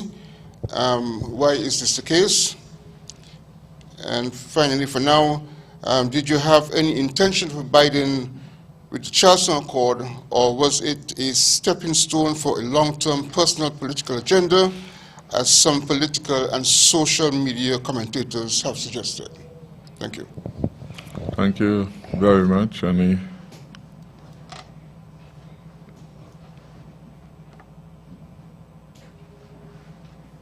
Good morning to everyone. Shani Carvey from ZIZ Broadcasting Corporation. This question is from a listener for you, Prime Minister Harris. When will auxiliary workers become pensionable? And also, when will these workers get paid by performance? And this one is from Minister Phipps. Can you speak on efforts being made to address increasing prices of food at retailers? Thank you.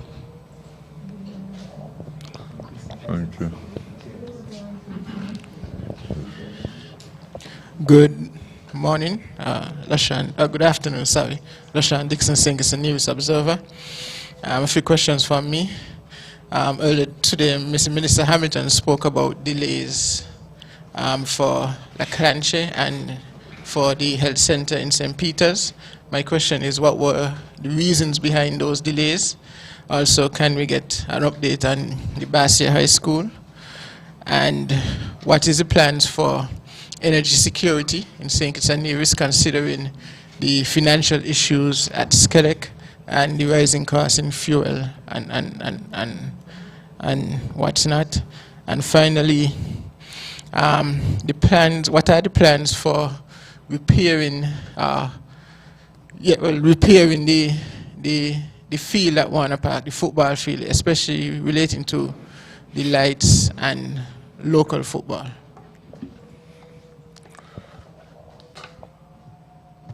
Thank you very much. In relation to the question posed about the undermining, I think the truth speaks for itself. You have heard what ministers have been able to do when they take their work seriously. Within a very brief period of time, the new Deputy Prime Minister has been able to get into action and provide a solution. In fact, the financing for the facility in Canary, for example, had been there, was in the budget. Nothing had been done by the minister before him. There's never been any undermining reported by any minister.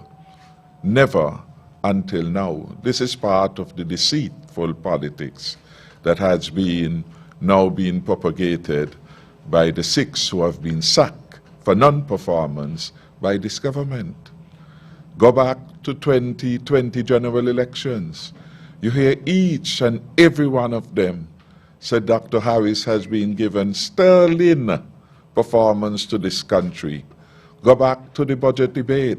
Each and every one of them approved it, was satisfied that they had adequate resources to do the people's work. How could we allow this kind of propaganda to become news item? It's surprising, and the press must do a much better job. Dig deep, look for the evidence, and then inform the people about the question of undermining.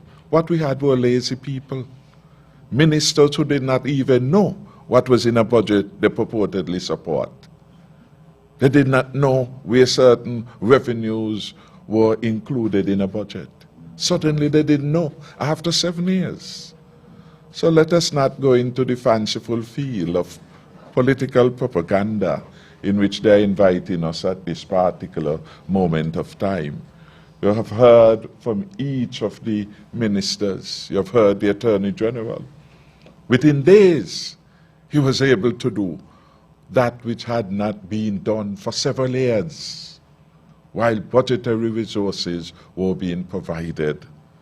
Some ministers were busy in their private practices, enriching themselves, rather than serving the people of this country. And then when their constituents could not see or benefited from them, could neither see nor benefit from them, they had to find a scapegoat. And it was easy to say their hands were tied. Tied? Tied? All of a sudden they realized that? Tied? When we went through an election 5 years and went through an election in which we boasted that we were the most productive government in the history of the country. What we are having now are untruths, self-serving untruths by persons who are not dedicated enough, not industrious enough, not faithful enough to the pledges they had made to save the people. and they are attempting to scapegoat. And so I'm very happy by the presentations that you have heard today, and that should in fact bring you to a greater sense of awareness as to what was happening when ministers were either absent from the processes of government over the last 91 days. In fact, we haven't heard any of these issues being raised until the PAM convention. Nothing to the people of the country that anything was going awry. So it suited them up until the point in which they attempted to have an overthrow of the legitimate leadership of the country, and instead to say they were too thirsty for power, which they cannot handle, they now attempt to scapegoat others. I will not be scapegoated. Every budget they have an opportunity, if they are in touch with their ministry, to make persuasive presentations about what is needed to happen in their ministries. And each of them, last budget, indicated how pleased they were in the main. So let us not be sidetracked.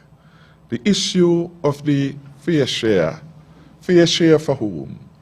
Fair share for the people of St. Kitts, fair share for the people of Nevis, fair share for the entity that is a federal structure. Well, who determines that? On what basis this is to be done? I submit to you that we have been the best government, best federal government on record. And every premier and every minister of the Nevis Island administration has said that. Oh, we have been so wonderful. The premier said it has been the best time unity has been, the best time in 40 years. So what is the issue then? What is the issue then? Seek for truth, and you will find it. Vance Amory wrote to me and requested $30 million as a fair and equitable distribution to the people of Nevis. I accepted, and every month we paid $2.5 million to accumulate to a total of $30 million. When Mark Brantley became the Premier of Nevis, he too wrote requesting what he determined was a fair share for the people of Nevis, a whopping 50% increase he requested. And I sat and I discussed with him, and he said, yes, give me some, next year I have certain things to do, blah, blah, blah, blah. Again, being overly generous, we agreed. $45 million determined by them. It is not I who pulled the figures. In every letter that are there, every letter that is there, and the records would reflect these are their requests that determined.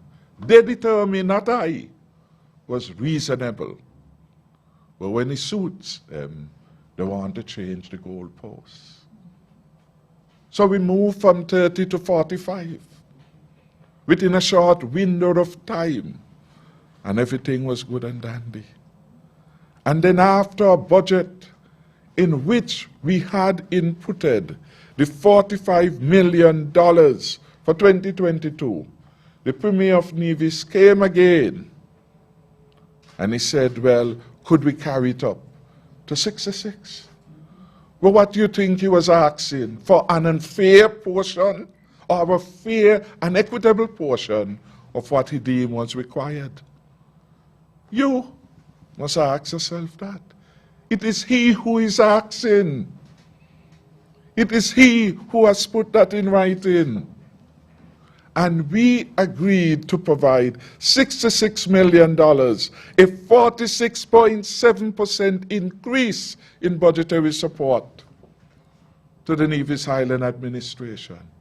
In all the world, you will never see those kind of arithmetic. From 30 to 45%, 50% increase. from 45 to 66%, a nigh 47% increase in a short of a 7-year period. How is that? Where else in the world you could get those kind of jump in revenue? So that by the end of 2022, we are talking about 66 million, having started around 2016 or thereabout, with 30 million. Over 100% increase. But how could that figure in any language be an unreasonable one and being unfair? The unfairness now is coming from those who have a political agenda. The unfairness talk is coming from those who voted for those amounts in the budget year after year. Year after year, supported those as being fair and equitable. And now for petty politics, now for divisive politics, now for secessionist politics, it is suddenly unfair. One man shouldn't be allowed to fool people that way and mislead people. The requests are there, put to me and satisfactorily handled. But beyond this 66 million commitment is that the federal government undertakes several other expenditures for the Nevis Island administration. We procure their pharmaceuticals, their medications for Alexander Hospital to be put in every health center in Nevis. The federal government is paying for that. Did you know that? In addition to what we are giving as direct budgetary support and their requests. Do you know that every student that goes, although education is part of the subject of the NIA, it is the federal government that is paying the economic costs. It never used to be that sometime before us. The Douglas regime had put an end to that. That is what has happened. Do you know, in addition to the $66 million, we have paid millions of dollars for the step workers who are in service in Nevis, managed by the Nevis Island administration and its functionaries. We do that. Do you know that the PAP program, we are paying millions of dollars of it for those in Nevis who have applied and qualified? The federal government is doing that, in addition to the $66 million. Do you know that the cost of the security services in Nevis, that too is being carried by the federal government? We put a new brigade, if you will, unit of defense soldiers in Nevis, because there was a time when they were going through, like the rest of the Federation, a spike. And for the first time, a unit, a defense force unit was put there. Federal government is doing that. The Nevis Island administration and the people of Nevis, they have had their best treatment under the leadership of Prime Minister Dr. Timothy Harris. That is what the record will show. The police, federal government paying for that. And even in the healthcare, our subsidized health services here benefit the people of Nevis. It is here they come and we welcome them, because we are fair and reasonable to participate fully in our health program. So when we drop, for example, the cost of hemodialysis, we drop it for the citizens of Nevis and of St. Kitts. That is what we have done. Services unavailable in Nevis, available at the JNF hospital. They come and we welcome them. And the cost of all the services, membership into the CDB, our foreign affairs. The city minister will go off every minute. Who you think is paying the bill? The federal government. But they are not truthful to the people of Nevis, nor to the people of the Federation. They want an unfair arrangement. They must account for the over $400 million provided by this federal government to the people of Nevis. That is what they must do. And then let us see who is being unfair. He's being unfair to the people of Nevis by not telling them the truth. For the year so far, it's almost, I think, $22 million. We already provide them in budgetary support. And imagine you move from nothing. That is what it was before my administration. Nothing. Nothing, zero, to $66 million plus the cost of pharmaceuticals, plus the cost of STEP, plus the cost of PAP, plus the cost of the income support programs that we have provided, even fuel support to operators in Nevis.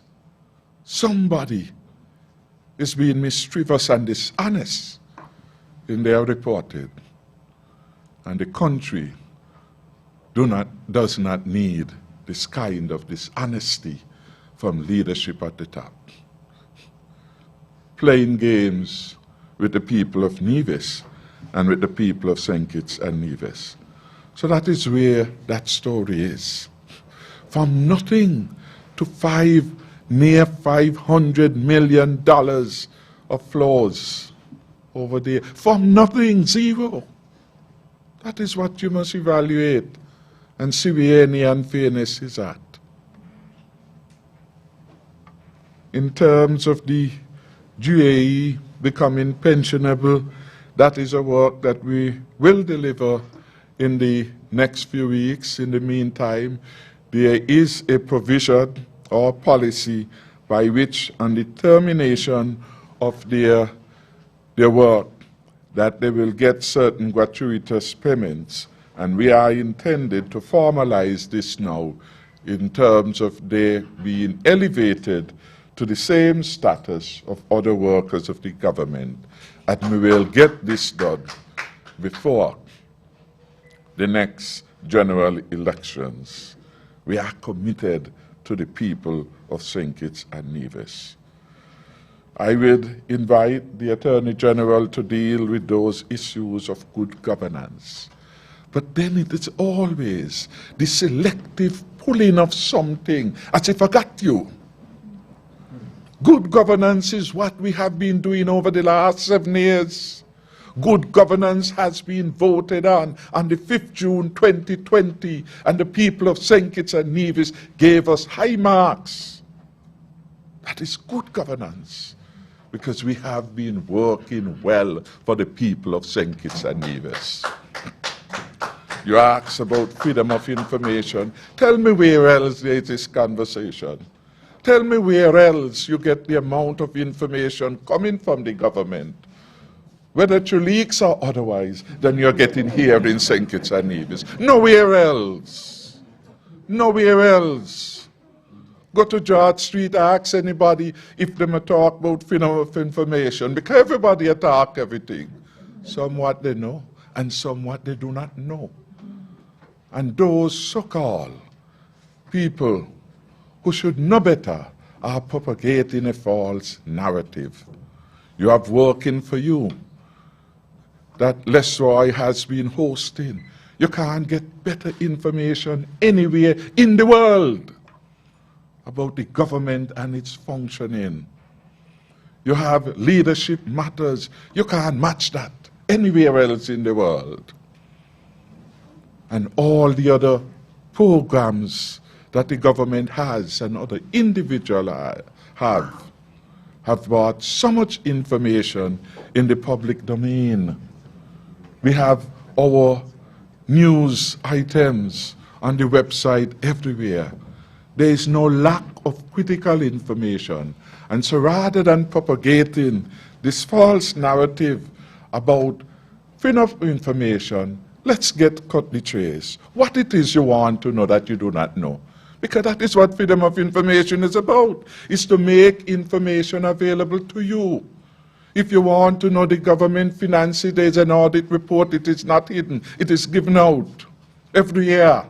And we have now a forensic auditor as the head of our audit department. If you want to know what is happening about the courts and the document, they are online. There is no hidden information anymore. That is what is happening. So again, we must cut the trace and deal with real issues. And what is the mystery about campaign financing? We hear this talk about campaign financing. Where is it working with campaign financing? Where? And what it is you want to know about campaign financing. Let us get to the specific, to the heart of the matter, so that we can provide specific answers to some of these areas that people want to create concern about. That is where we are in relation to these matters. The Honorable Deputy Prime Minister will address the issue of security, and I think the Barstow High School, that is energy security, I think he addressed it in part when he spoke to the Green Energy Program, where we'll bring on stream in St. Kitts and Nevis the largest solar producing plant in the entire region. That is big news.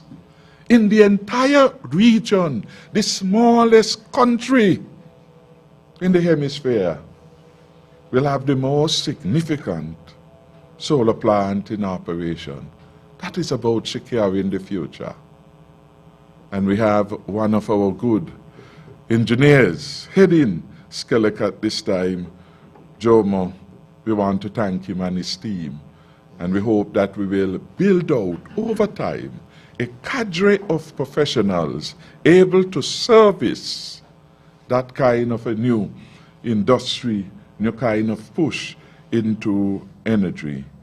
So I invite the Deputy Prime Minister again, and I invite after when the PIPS and the AG to speak to those matters that specifically they're being called upon to provide elucidation and clarity with respect to these matters. Thank you, Chair.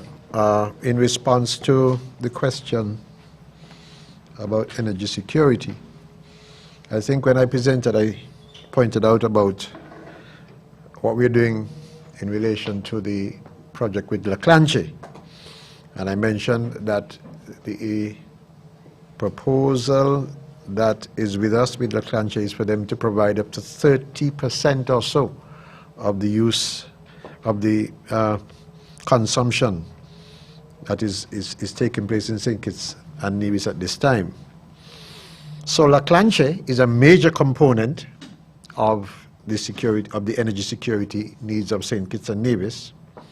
And then of course we have the wind farm at Bellevue, which is under heavy negotiations, certainly close to making decisions about that wind farm. Then there is discussion which is ongoing about using LNG with mechanical generation as a bridge. LNG, as you know, is liquid natural gas. That is cheaper. It's less dangerous to the environment. And of course, there's also the possibility of an interconnection with Nevis if Nevis produces its geothermal energy as has been discussed in the past by them. So there are many options, all of which will be down to using more green energy as we go further into this century, green energy that will help to improve our environment. You went on to ask a question about delays at St. Peter's, Barstow High School, and La Clanche. I will want to leave the La Clanche one for the Attorney General because he was very instrumental in helping to get the La Clanche project on course. But St. Peter's, as I said, there was, I think when I spoke earlier, I said that there were some challenges, and I even spoke to people having their swords drawn, and I'm saying put their swords back in the shield. I've been able to keep several meetings. Mr. LaShawn Dixon, I think you're the one who asked the question. And at this point, all of the parties, all of the stakeholders who were engaged in this project and who were in some way involved in its delay have had a meeting of the minds. A meeting of the minds that should result in, very shortly, the progress work commencing on that project. I have already informed my cabinet on 2 or 3 occasions of how things are going. And what I will say is, in short order, I say 2 weeks or so, that project should be back on stream, all things being equal. But if you want to know about the delay, like I said, people have the swords drawn. I will tell you nothing more than that. The swords are back in the shield. And so we are back on track for that project. The Bastia High School was one to do with insurance. And as you know, I spent 34 years in the insurance business. And there was a final meeting yesterday. After several meetings, we had a meeting yesterday where all of the stakeholders, the contractors, the contractors, public works, the insurance company representatives. After back and forth with them, I brought them together yesterday. And they had already had what you call a proposal for the insurance coverage on the project, but one party was dissatisfied with something. They were dissatisfied with whether we had the breakdown that they want, whether the insurance company got all the information. I put that to Flexin, and that was resolved yesterday. In fact, while I was here, I was waiting for a note from that party, and I'm going to push that party to give me a date for the commencement of the hoarding of that place, which I hope will begin, if not this week, certainly by next week. The insurance matter is now resolved, in that while there was a concern about whether a policy was issued or not, I had to take them back to the 1999 report which I did, which pointed out that there are only certain things that must have in writing for something to be insured. It could be done by parole. You can speak, you can talk. And once there's sufficient evidence of a contractual nature, then there's coverage. In this case, there is a quote for the insurance. The risk is known, the sum is known. But for want of one of our insureds, we're going to have down some more details. But certainly, we're at the point where this insurance, which has been plaguing us for the last so many months or years, is no longer an issue as of yesterday. No longer an issue as of yesterday. So we will get that project started very, very shortly. I hope when I leave here they have started.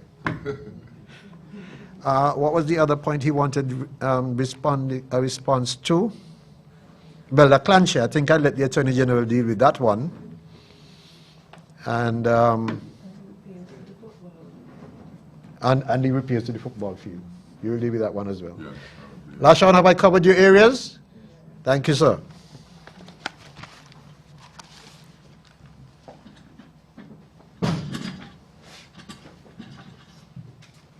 Good afternoon. The individual who asked the question, I no longer see her in the room. If I'm not mistaken, I think it was Ms. Shanique Harvey from ZIZ. And if I understood her correctly, she was relaying the questions that were sent to her by either a viewer or a listener. And the one that would have pertained to me, if I captured it correctly, was to list the efforts that are being made to reduce prices. Is it on the cost of food? No, I thought that I had addressed that in my remarks. So if you can bear with me so that I can provide a bit of a brief repetition, I would have indicated that the Ministry of Finance, together with the Ministry of Trade, would have worked on a package of assistance for our citizens and residents as a means of controlling as far as possible the impact of the rising inflation over which we have no control.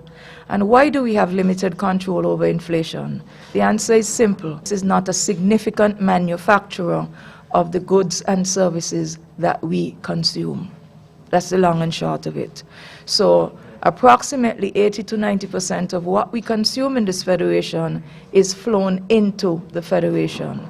It is a dynamic that needs to be shifted over time, sooner rather than later, if we want to improve our food security index, especially at a time like this when outside forces are combining to cause inflation on world markets, supply chain problems with the inputs into manufactured goods, especially foods that are based on wheat, etc. So it's a matter that for us here, all that we can do is to introduce tax incentive measures that would allow us to control that. So what have we done? Again, I would have iterated the fact that the $2 loaf of bread that was being sought after by the bakers to receive an increase, albeit important, we have held that off, and that bread remains unchanged. The increases are on other baked goods. The reintroduction of the duty-free allowance for importation of items by ordinary citizens, food items, small items, grocery items, whatever the case might be, up to a total of £500, which means that there are no duties or taxes applicable. There is also, by extension, a 9-month cap on the freight costs that would normally go into the calculation of the CIF value. That's the combination of the cost, insurance, and freight to work out what it would cost you to get your goods out of the port. So basically, we have looked at the fact that there has been a knock-on impact of about maybe a 50% or more increase on the freight of 40-foot as well as 20-foot containers, and we have decided as a government that we would apply the average freight that was paid for those sizes of containers based on what was charged in 2019. What does this mean? Even though freight costs have gone up and we do not have any control over that, and the goods, the duties and taxes will be worked out on the CIF, even though the importer would have to pay the real cost of the freight. When it comes to calculating the cost that is passed on, we will be using the average freight cost from 2019, which should see a big saving on that. The policing side of that, however, because we are not just leaving it to the private sector, is where the Consumer Affairs Department steps in with the actual monitoring of price movements to make sure that there's no price gouging, etc. Having said that, what I would indicate to you, however, is that there will be still some increases in some items because of the global supply chain issues, and perhaps the goods might be sourced from farther afield than the nearby markets that we're accustomed to, such as Miami, such as Puerto Rico, etc. And it is for that reason why the Ministry of Trade, and by extension the Cabinet, continues to advocate for the conclusion of certain bilateral agreements between South American countries and us, because especially Brazil, which is the largest South American market and is a heavily industrialized country that manufactures almost everything, we are trying our best with the support of their parliament and the arrangements with Guyana to make sure that we can get some of those goods in here that will be treated as if they are produced in CARICOM, meaning there will be no duties applied to it. So once those goods pass over the overland border from Brazil into Guyana, before it gets shipped up here, it's already assumed as if it was produced in CARICOM. So those are some of the initiatives I wanted to mention.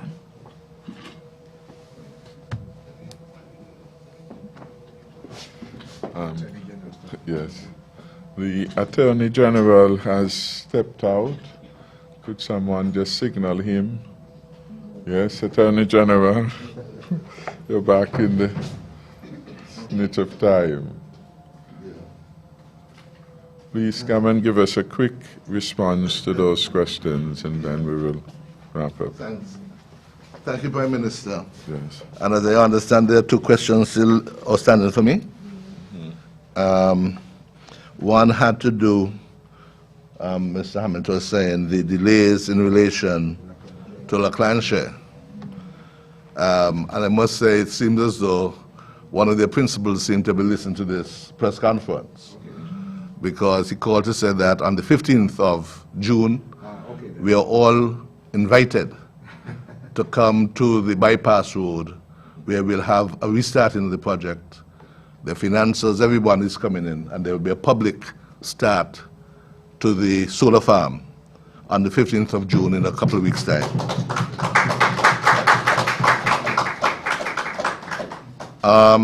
It was on January the 19th, 2018, that the St. Kitts Electricity Company Limited, SCELEC, and La Planche SA, a company incorporated under the laws of Switzerland, signed a power sale and purchase agreement for the development of a solar farm by La Planche and for the sale of that energy to SCELEC. By the agreement, the developer was to construct and commission a solar farm to supply at least 16 megawatts of base load power to SCELEC for a fee. 60. Okay. That agreement was amended, and the restated and consolidated amendment was signed in November 2021.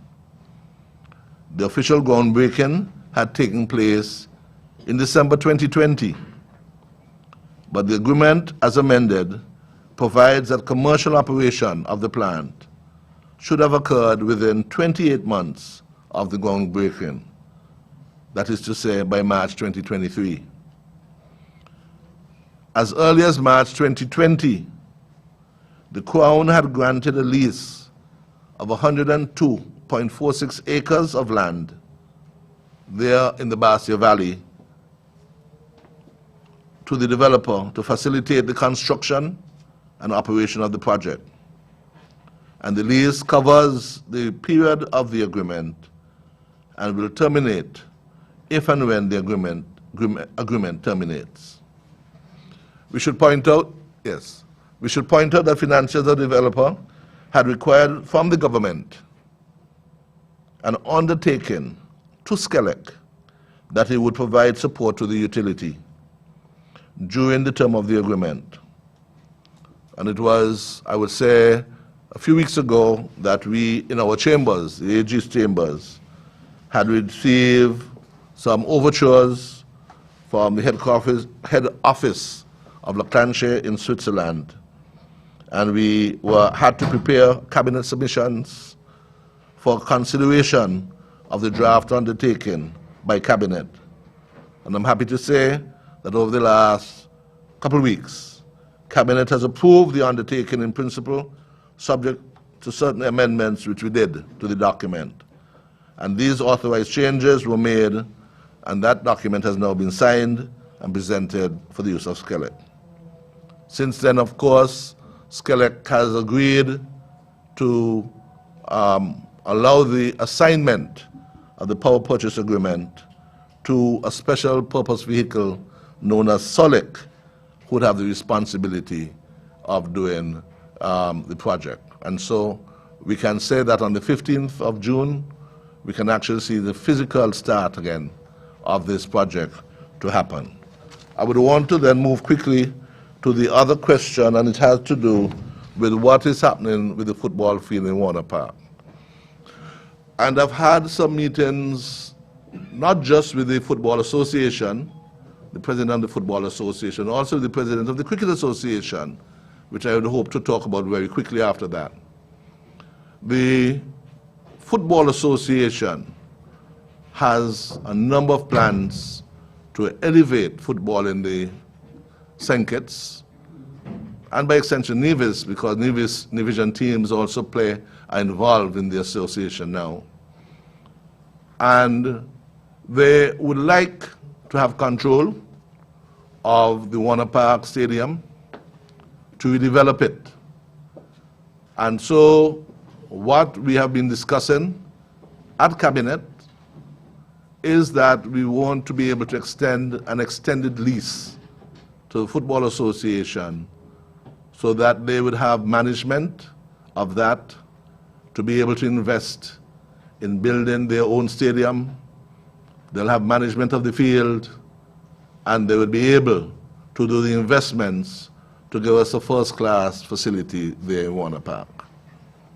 And we hope that over the next couple of weeks, the necessary documents would be brought to Cabinet, and if they're in order, Cabinet would approve such a lease. We expect that lease to be a minimum of 20 years, but it could be as much as 35 years that we'd hope would be able to be extended to the Football Association to be able to take over and control the management of the football stadium at Warner Park. In that way, they'd always be able to look after the grounds themselves and get to the high standard that they require. I should point out that just 2 weeks ago, there were representatives of FIFA came to visit to see where they had reached, because they would have been here last year when the technical grounds at St. Peter's would have begun. There has now been laid an artificial turf at the St. Peter's playing field that is under the control of the Football Association, but it's the national stadium at Warner Park that is of great interest to the Football Association. They have other plans. They'd like to be able to have inputs into a number of our grounds around the island, where teams in various villages and towns would want to be able to have those fields developed, to be able to have a certain level of control. But the Public Parks Act, which governs these fields, also give access for the local communities, villages, to have access to those fields. And so at this point in time, we are cautious to be able to enter into any agreement that would deny our villagers, our citizens, to have access to these fields. But we'll work with the Football Association to assist them to be able to enhance the playing of football properly throughout St. Kitts and Nevis.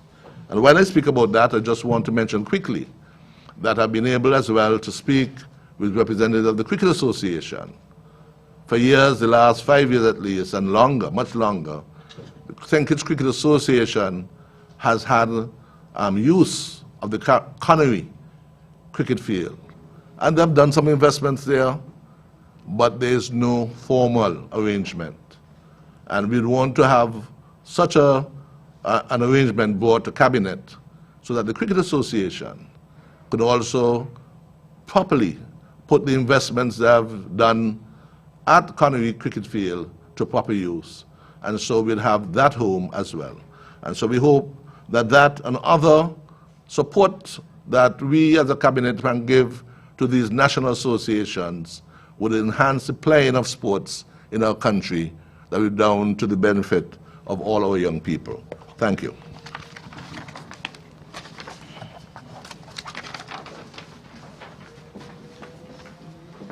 Thank you very much. I want at this time to bring this Cabinet press conference to an end. It has been long, but very informative.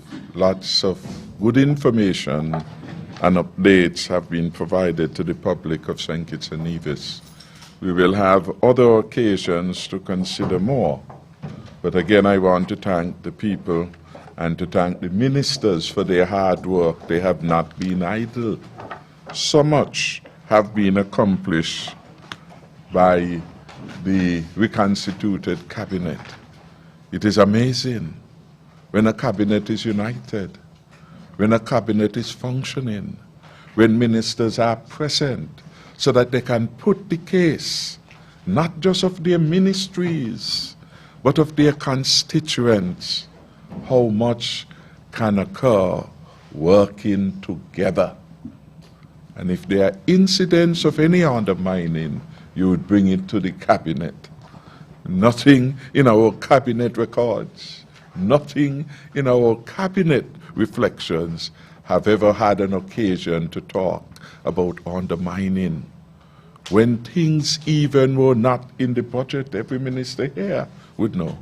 Ministers bring them, they are urgent, and they are facilitated because we understand that we have to put the people first. Only about, 2 weeks ago, we created over 22 new posts for the Ministry of Health to ensure that some of the persons who were not in formal positions could be more effectively put in those positions. The Honorable Eugene Hamilton spoke about all the initiatives, and when things come which are reasonable, they are always granted. I will tell you, they have been much indiscipline. A lot of the provisions, things are happening. And those, I would say, carefree ministers, when they come to the cabinet, it's nearly when an emergency. Imagine in years in advance they're planning for an event. They don't take time to study what is happening in the budget process. Then it gets locked out. And then they come, well, we are going to hold a CPL, for example. We are going to hold this event, and we need millions of dollars.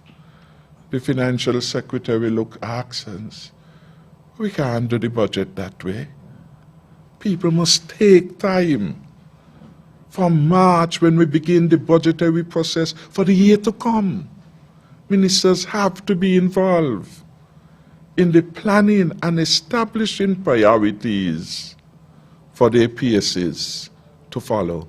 These are the main projects I would like. Add anything else you will want, but ensure you get things worked out.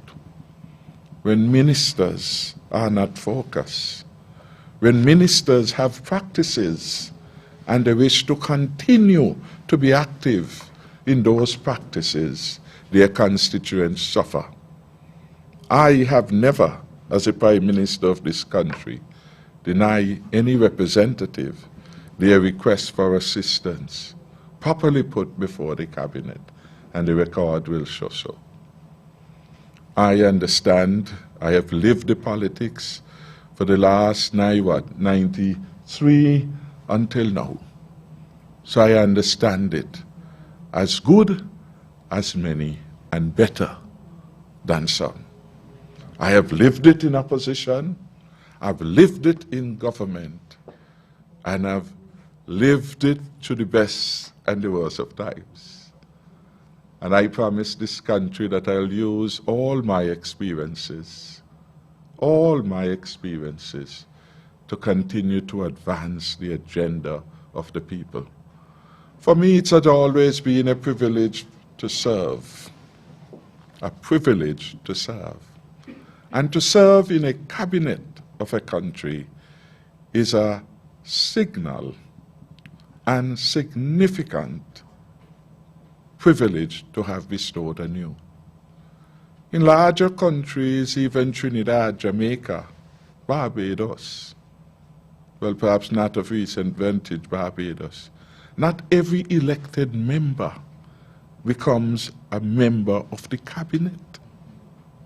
Here we take it for granted that once you get elected, you are going to be, and you're on the government side, a member of the cabinet. No.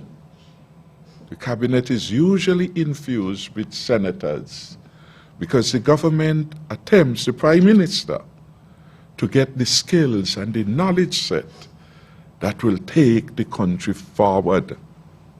That's it, what happens. So when you have a chance in our small country to serve as a minister, you must be faithful and diligent and productive. You have heard the story, one man told you so. He went on his own voluntary sabbatical, as it were, with full pay from the cabinet. Not doing no cabinet work. Why? He wants his name out of police report. How could this thing happen? That is a good governance agenda. The good governance agenda must preserve the integrity of vital institutions of the state to function independently, such as our police in the maintenance of law and order and our judiciary. And a gentleman says to me, Prime Minister, you're in charge of national security, you're the chairman of cabinet. I want you to direct Mr. Brandy to alter a statement in which my name is at. Well, I must be a crazy man.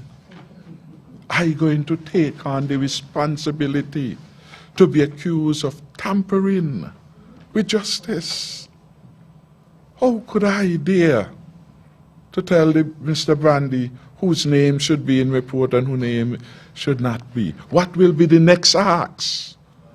Will it be to direct the DPP to do something? I will not. Will it be to make a call? I hear conversations about people doing certain things and so on, to give them some easement in a particular case. I am not in that. There's only one thing I will do, is to do the people's business well. And I have no distraction. I've been careful to ensure that. No distraction, no interest other than the people's business. I have no private business. I know people who have. I wish them profitable businesses. But I have no distraction. No legal practice, no nothing but the grace of God. That's all I have. A love in my heart to serve the people of St. Kitts and Nevis and the region to the best of my ability. I thank God for giving me the opportunity to lead at such a time like this. I will not look back in my nigh 30, what it is, AG? 30 years. 30 years of selfless service to my constituents, the good people of number 7, from Bellevue to Atlas and to the country at large. I will not look back at those years with a moment of regret, because it has been a singular honor for me to have had the opportunity to serve so consistently, to win their love and admiration and support and votes, even at times when I figure I was undeserving, because I wanted to do more, but the constraints of government is such that not everything you desire you can get from the budgetary system. That is the reality. And that is why you have to prioritize, because every dollar you take from health or you give to one ministry means one less dollar that will go to the next. That is why the cabinet system must help to resolve these difficulties. Again, praise be to God. I will continue to serve the people of St. Kitts and Nevis. I have no bitterness. And I recall as I sat there that it was on a Wednesday that the checks for the Nevis public servants was bounced in a past administration. Bounce. But imagine this year. We are talking about the federal government giving $66 million to the NIA to spend however it likes. No accounting, no reporting required of us. We trust their judgment to do the right thing. $66 million. Ask yourself how much of their total revenues that represents. Ask yourself, and then you see the significant contribution that we have been making. And not just in terms of that direct contribution, but all the other things we are saving them. Millions of dollars. They don't have to pay for medication.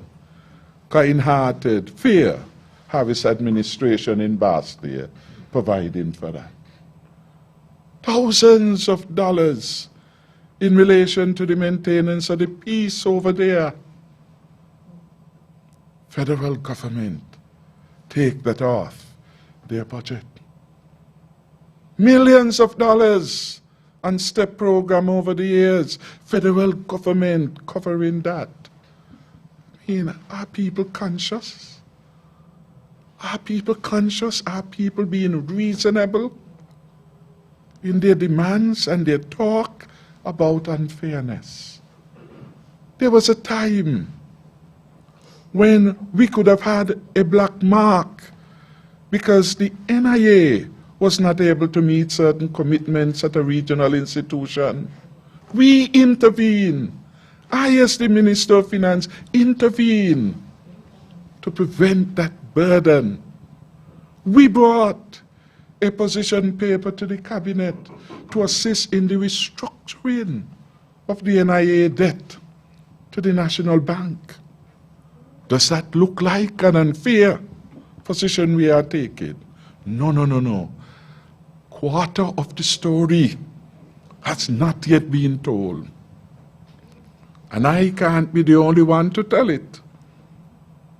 Those who dare as witnesses must tell the story, the chapter of my leadership in the last 7 years, and how it has redounded to the benefit of every boy and girl. The extremely wonderful relationship now between the people in Nevis and St. Kitts should take more than a chapter in a book. Perhaps the AG will have to write that book so that we have many chapters.